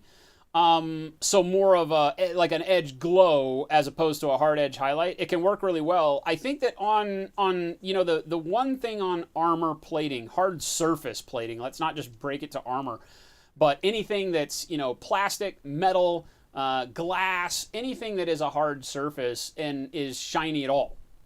is going to need a little bit of edge highlighting, because that's just the way those materials work, and it's what's going to sell the texture or the fundamental nature of that material to the person looking at it. Now, obviously, you can look at this and you say, that's a hell of a suit of armor that guy's got, so you don't have to do a lot, and a bunch of his armor is outlined with gold anyway, so the only place I would spend a little bit of time is on the fingers, but it's looking pretty good. I can see like you got a little bit going on here anyway, so I don't know that you have to do much more. Maybe a little bit on this ridge coming underneath the breastplate here, right? A little bit on the top of the belt, definitely on the top of the nose and mouthpiece of the armor, just in those real hard areas, but don't ever do a complete line. So by complete line, it would be this entire, upside down U of his mouth. You'll only do like the little bitty, carrot shape right here, typing carrot, not carrot, like rabbit carrot, right? This little V, upside down V shape right at the nose. You just do a little tiny line there and blend the edges out and stuff like that, and I think it works perfectly, rather than that kind of cumbersome lining that some Space Marines have, where it's like every edge of every surface is lined, and it can look really good, and then it can be too much. And because he's got so much gold and blue contrast already, this model, I think it would be too much. So just pick out those little spots that sell the hard surface, and I think it's good. Everything else is looking great here, man. I like the fire. Golds are looking good. This model's got a lot going on. You're doing a good job with it, though. I dig it. Thank you, Drago. Pretty happy about how the Sword of the Emperor came out. Yep, definitely. I like it. One thing to note, and I say this, and it's funny that this model has produced so many conversations about this. Your flame is upside down. And the reason I say that, and it doesn't have to be, okay, you could tell me that like the fire sword produces its heat at the tip and that then the flame runs down the blade. But generally the way we think about it is that you've got this, and the way it's sculpted is that these flames are licking from the hilt towards the tip. And so this brightness would actually be down here. A lot of times when we paint fire, we think in terms of, bright to dark shading like we do everything else. But like non-metallic metals, it has a life of its own, and its brightest spot is, remember, fire's not influenced by light at all. It is light. It is a light source. So the brightest part is the hottest part. And in a case like this, the hottest part would be where that flame is generating. And so like the base of the flame generally is the hottest. The inside of a flame, like if it's projected from a torch, the inside cone is the hottest. And then it glows, I won't say darker, but warmer colors as it comes out of that. So you could actually push to around these anodes here that are coming up on the sword for the power sword part. Could be actually like whites almost. And then you go into this nice bright yellow and then your oranges and your reds. So it really flips. Don't change this model. This model looks great and most people aren't going to care. So you've done a great job with the fire. Leave this model the way it is and just put that in your brain pan for next time you do it, and think about it in terms of where you think the flame is generated on that sword, right? And because if it's generated at the tip of the sword, the flame will then extend from the tip and it won't be on the rest of the sword. That's why I say on this one, because it's fire all over, that you probably want to pick. One thing that I've seen people do is they pick like the edge away from the flames and done this in white, this burning edge here in white, and then go your yellows and your oranges and your reds across, laterally across the sword, as opposed to from base to tip. So you have some choices. Just make it, imprint it in your brain that the hottest and brightest and therefore the most white, yellow, bright side of the sword is going to be where the flame generates from, not where it ends up. And so once you get that, then everything you paint, you'll just start recreating, but don't change this one because you've done a spectacular job. I love that you've got the flames licking in through the shaft of the sword, the blade of the sword here, with these spots here that makes it look like a liquid, like the flame is running over the sword. Great job. Most people miss this detail, and that's fantastic. So don't change this. You've done great work, and nobody's caring, That's the only thing that I would say there. Really great stuff. Sideways picture. Subgenius. Dr. McMorning. I love this model. I love the face, the rictus grin on the head on the platter is always so awesome to me right here. Right, this is a great model. I love it. I love your coat. The white and the gray there, the white, grayish white that you've worked up here is great. I love the fact that you haven't done the blood splatter stuff. McMorning usually has got like bloody gloves and all this. You may be planning on adding that. I kind of like it pristine like this. It almost makes it scarier when there's no blood. you know? Like, he's so psychotic that he keeps clean the whole time he does his reanimation stuff. So I really dig this. Great job on the hair, too. Little off kilter. I could stand to see a little bit more life in your leathers. I don't know where you are in the completion phase of this. You know, maybe a little bit more highlight and texture on your leather banding. But again, trust your gut on that one, because I may be losing it because the picture sideways and the lighting. I love it, though. Great job. Another one. This is his construct, right? The flesh construct. Yep, Subgenius flesh construct. I like this. I have these models, and I haven't ever painted them. I think on this one I started doing it as a tutorial to how to work up, like, dead flesh, now that I think about it. If I were to find it. But I like this a lot. Again, the shadows and stuff, I can't see a lot of what's going on here, but I see some color variance in your skin tone that makes me feel like you've got some really good transition here, like with maybe a little bit of a pinkish or orangey kind of color. Might even be a red. Again, the sideways picture is killing it. I dig it. Good work, though. Smooth paint on this skin. I like it a lot. Best get. What is this? KTP, night before Christmas, we found out the sex of our baby and made these for the grandparents and gave them as gifts from the baby. These are awesome. Are you serious? Okay, now wait a minute. You made these. So these are just like sock puppet things, right? That you literally just went out and whipped these up? What? What? Sewing is a mystery to me. Like, for many, many years, I had to ask people, like, how exactly does a sewing machine work? And I'd Google it, because I was like, that doesn't make sense to my mechanical mind. And it took me years of studying the sewing machine before I realized it wasn't magic. I was like, okay. It's not magic. Rats. Yeah, Doka, definitely fill that one out. I forgot to tell you. Fill that out. And make sure we have your email address, because I'll send you the email gift certificate. This is awesome. And congrats again, KTP. Cartoon, Lawson just made a meme and wanted to share. Okay, what do we got? We got the Corn Jason, the hiding Space Marine. Praise the Emperor. Okay, you got to tell me. What am I looking at? Somebody has to explain this to me. Somebody has to explain this one to me. How they don't implode in a knot of thread and tears. Tis the mat. Yeah, I know. Sewing machines are literally one of the most amazing mechanical creations of human history, in my opinion. Because I've seen and worked around a lot of amazing machines, and there are some really, really cool. The machine that makes chain is equally as fantastic because it does it with heavy metal, you know.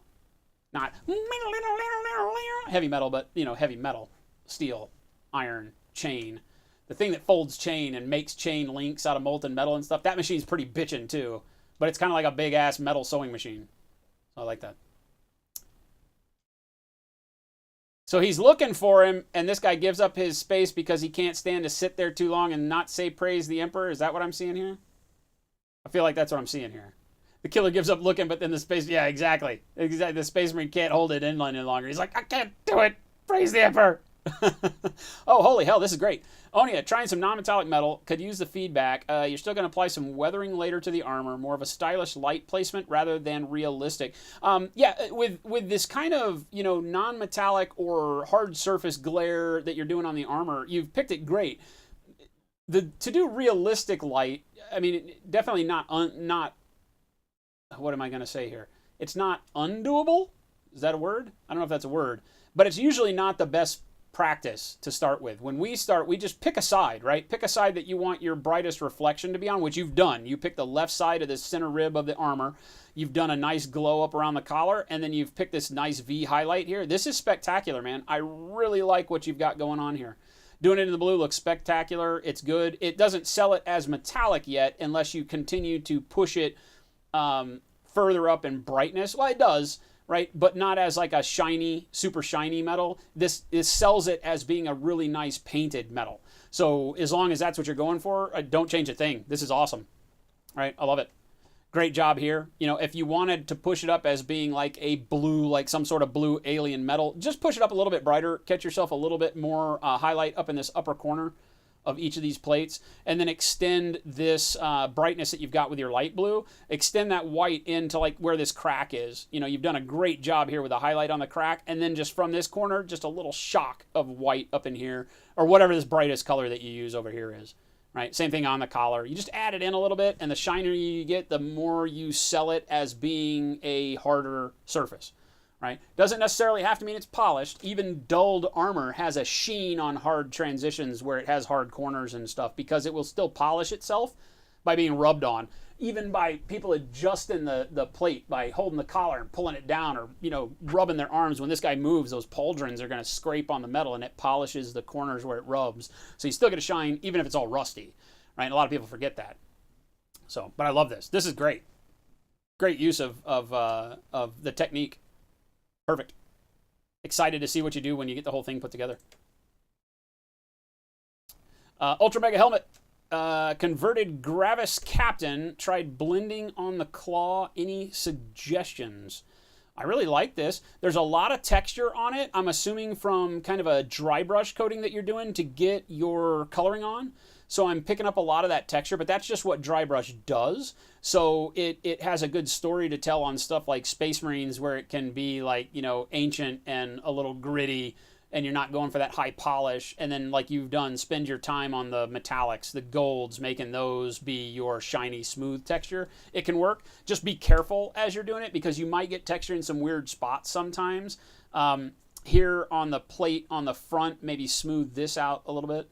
The claws themselves look good, although it's getting distorted a little bit from the light. So I'm seeing a lot of white, and then I'm seeing a lot of that light blue underneath. So I'm gonna go with, yes, I like this, but it's washing out. So that's one of those trust your gut at the house, and if you're happy with it. From what I see, I really dig the way it gives it, because of the colors you've chosen, it gives it a very electric feel, which I think is what you're going for on the lightning claws.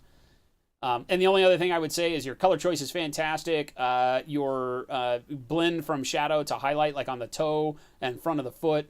The side of this thigh plate is good. I got shadow in the back, brightness out in front. So I'm really digging how you've done all of your transitions. Just be a little careful with the weight of paint on the brush when you use this technique, right? Ultra Mega. And by weight of the paint, I mean you can still thin the paint a little bit when you dry brush.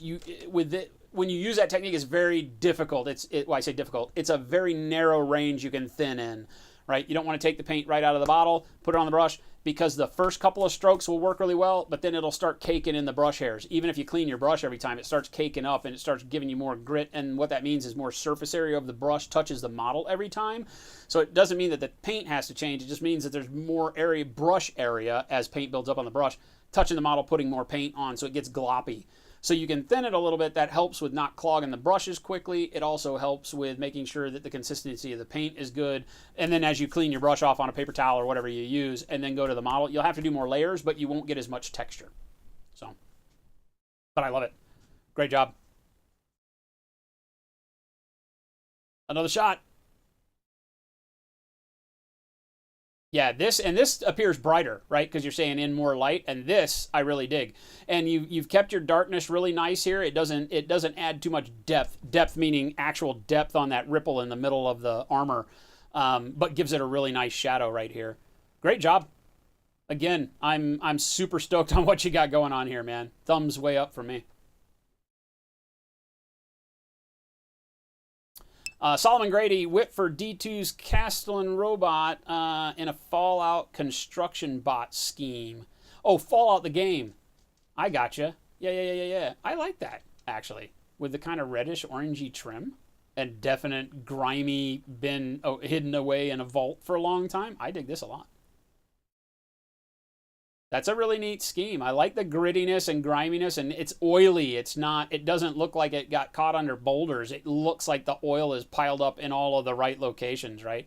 It's got a little bit of paint chipping and loss as well.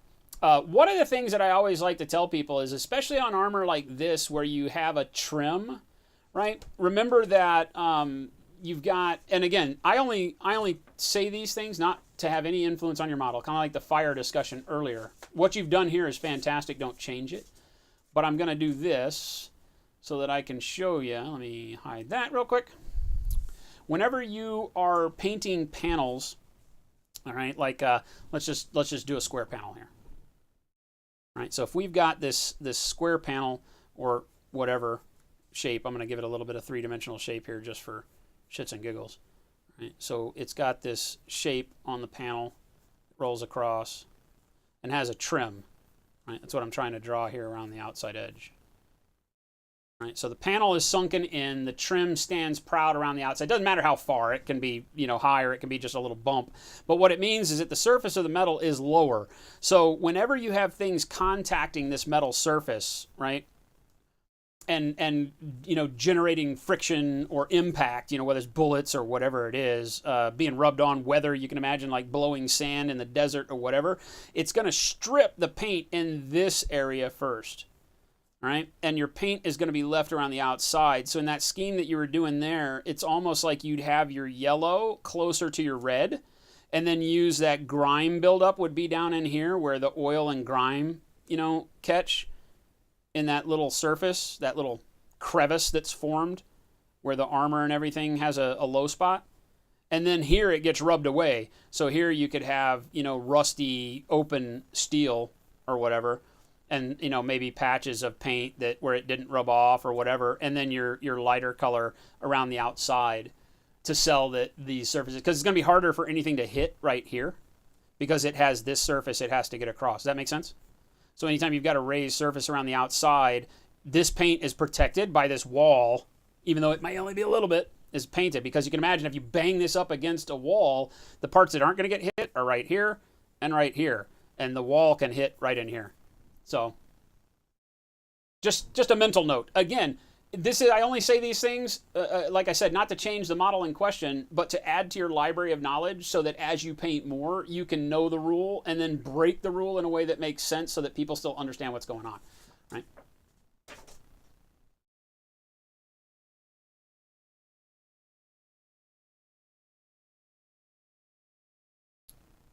Rancid Goat Piss, do I have any recommendations for a tattoo artist in the Denver, northern Colorado area? Hell yes, I do.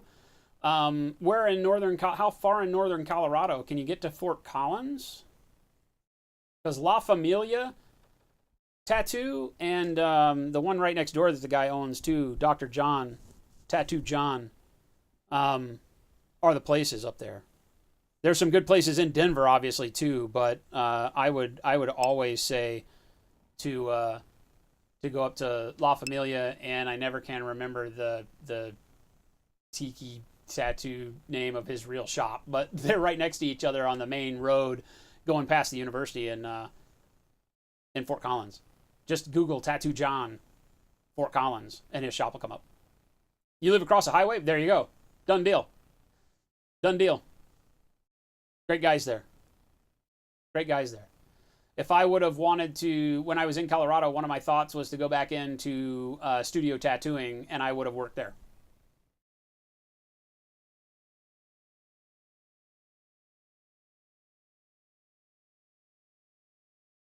Sewing is totally magic. Don't give away the secrets. Dude, it's not a secret that's easy to give away. So, good stuff, Subgenius.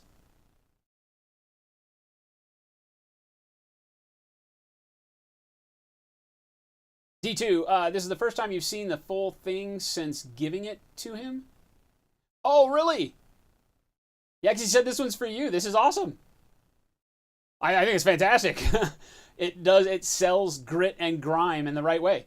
You know, I'm always talking about how when you're weathering, sell it so that you don't, well, I mean, you have choices. You can make it look like it's been dipped in shit, right? You can, if that's a story you're trying to tell. And there are things where that really works. But don't make your whole army that way is generally how I say it. Make it like that one centerpiece. You can have like that one old dreadnought that just looks like, holy hell, how is that thing still walking? Or something like this. But I think you could have a unit of these and sell it, you know. These are great because they, like I said, they look more oily and worn that way, just grit and grime built over centuries, than beaten to the point of no return. So this is fantastic, and I like the color scheme too. Even though I'm not a huge Fallout nerd, so I don't know a lot about it, but Zeb, what's going on? Welcome back. Story of your life tattoo? No. These are the only things that are not being made in the Stygius 8 scheme in the Army. Oh, wow. It's going to be a nice contrast then. Me likey. Oh, holy hell, I can't see this. D2, Hans the Drunk, you mean Tech Priest, missing brother Franz, kidnapped by Solomon Grady.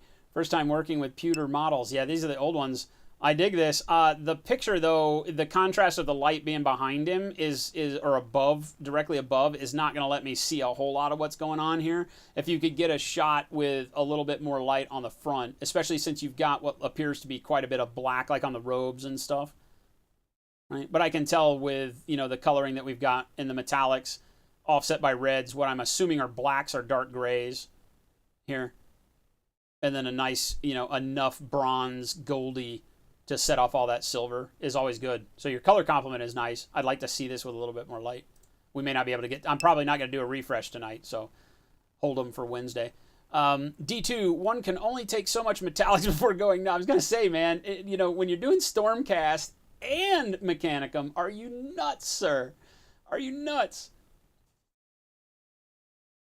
I love it, though. These are looking really good, and I remember on Wednesday taking a look at the one guy, and we talked about the smoothness of the shield and what you can do to be working up with the metallics, and I showed you. So hopefully this is going to go really well for you. I like it. Try what was shown on Wednesday. Nice. And remember, you can always go back, right? I think you asked the question or somebody else asked for you, or maybe not for you directly, but to help you, is that you can go back after the fact, even though you've based with your main gold, and use like a tinny tin, very thin, in those shadow areas to drag it down a little bit over the top of that gold. There's nothing wrong with that. You just have to be a little careful on how thick you go, because you don't want to make it look like paint on paint. Right? So practice going thin. But I'm always trying to tell people, never be afraid to thin your metallics. They will break earlier. And by break, when we say paint breaks, it spreads the molecules so far that then the metal looks like cloudy, right? Because there's going to be some areas in the suspension that don't have the mica anymore because you've spread it, you've broken it too far. But generally, it takes a lot of water. Like, you got to be trying to bust them, right? So do it. Genuine, what is going on? There is no Jason here. There is only Unicorn.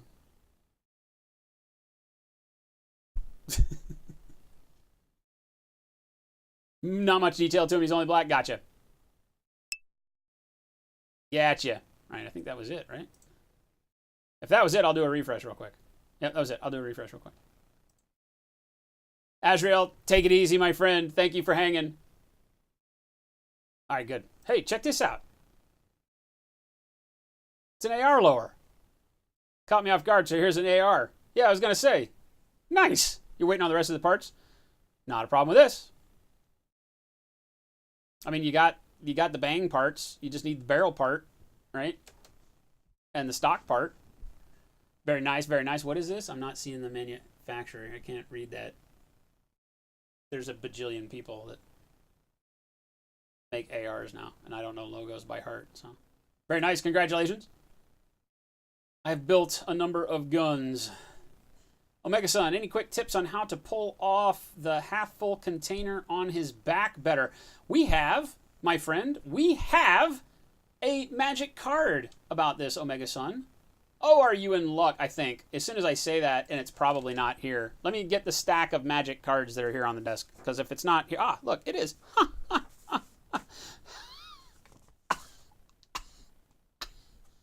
It's almost like I knew you were coming. So this same model, this same question was brought up by somebody earlier in last year, and so we went through this, and so I'll just walk you through this picture and show you what I'm doing here. So this is the same, the exact same dimension that what you've got.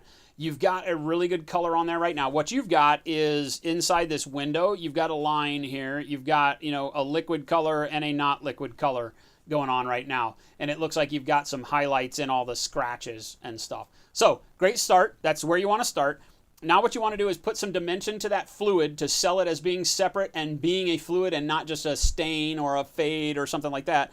And you want to do this kind of elliptical, this narrow elliptical shape right across the top. So using what you've got right now, you'll go in and split. You'll do a little bit of a rounded ellipse on that end of your line and a little bit on the top of the line, right? To sell it as a long joint kind of cigarette shaped thing, right? And now you've got a pool, right? Now you have liquid in a pool. And now what you want to do is take your green that you have here, darken it up a little bit and do the top. Not so dark that it looks funky, right? But just dark enough. right? And now you play with the glass stuff, and really all that is shading, like what you see I've got here. You know, you want to go dark in the proximity of the corners here, and then brighten as you come through the middle with your brightest glare right in the middle. And you can do white, you know, in here, leave it white. You can go light gray if you want it to be dirtier or whatever. You can narrow this down. You play with it till it gets right. And then you can do little lens flare looking circles for shine out here. These will be white as well, right? And then on the bottom, right, you can do the same thing. Right, and you can kind of come down here and you want just a small sliver of white. That's what this little triangle is. And then you start fading light gray, gray, and then eventually into the rest of your liquid color over here. Make sense? And what you're trying to do here is give it a little bit of glare, and then that desaturated green blend through all of this. So it looks like this gray is just a little bit of a glow on the glass, but the green really takes over. And that'll give you the depth. You know, as you can see kind of on the drawing, it makes it look like you could reach in there. Make sense? I'll hold it static for a minute, so if you want to go pause it and take a screenshot of the VOD later on, you can.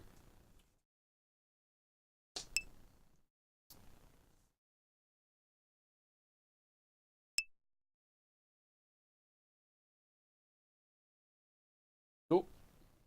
Anderson Manufacturing. Okay, cool. On the gun. All right. Bang. Yeah, but great job on this, and you're off to a fantastic start. Just that little elliptical area. And, you know, it doesn't matter where it goes height-wise. That just shows the height of the liquid in the container. So, you know, just split the difference generally. Or you could just bring it down in here, whatever you want. You know, and then you just want a little bit of that triangle highlight. Gives it the globe dimension to it.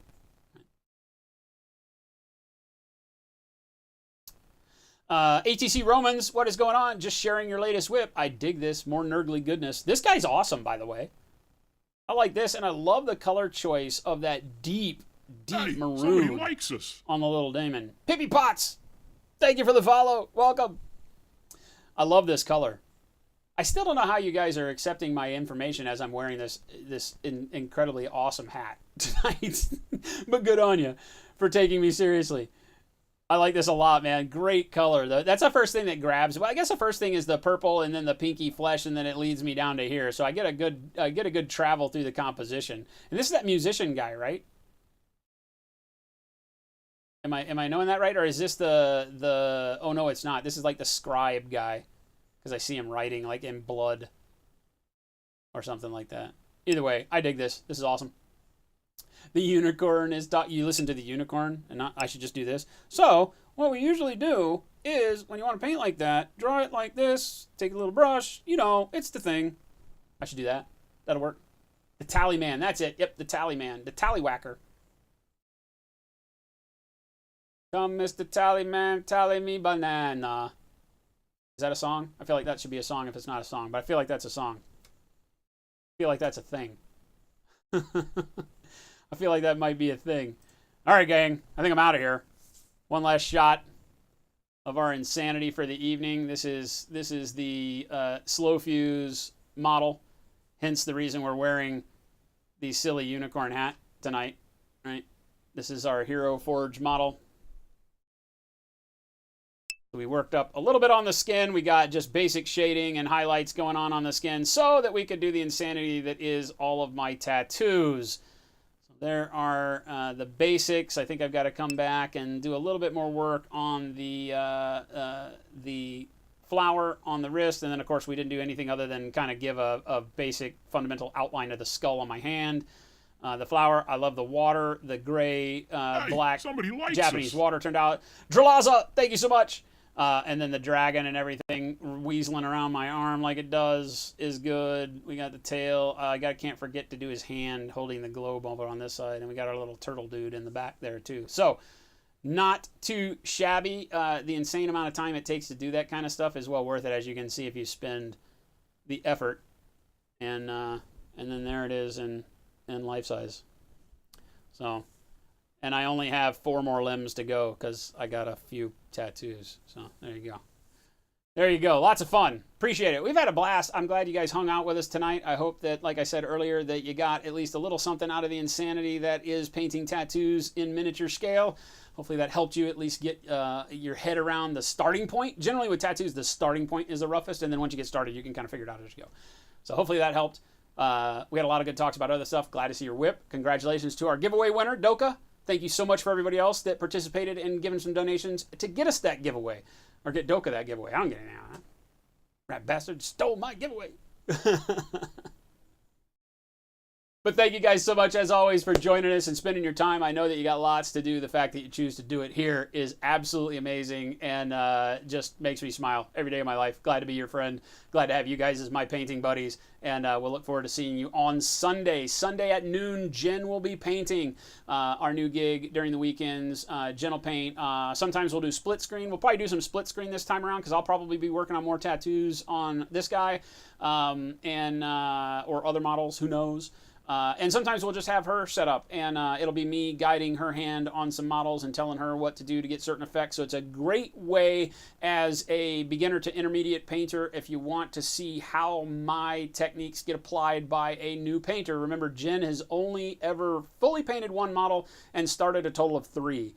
And is doing fantastic. So it's great to be able to see somebody who has no background in what we do kind of use these techniques coming from nowhere and use them directly and see how they work so that it can kind of help. A lot of the feedback that we get is that a lot of people can break bad habits by watching somebody with no habits learn these things for the first time because it's easier for them to see what they're doing maybe differently or incorrectly and so on and so forth. Rather than me, sometimes I forget to show you certain techniques. She won't forget because she got to do all of them. So join us 12 noon Pacific on Sunday. We generally plan to go a couple hours. We maybe go a little longer. It depends on how her back feels. But we'll see you then. If you don't get to hang out with us over the weekend, we'll be back again on Tuesday for the Long War Convoy. And then, of course, on and on and on and on and on. Tally me banana. All right, we'll see you guys later. Thanks so much. Love your faces.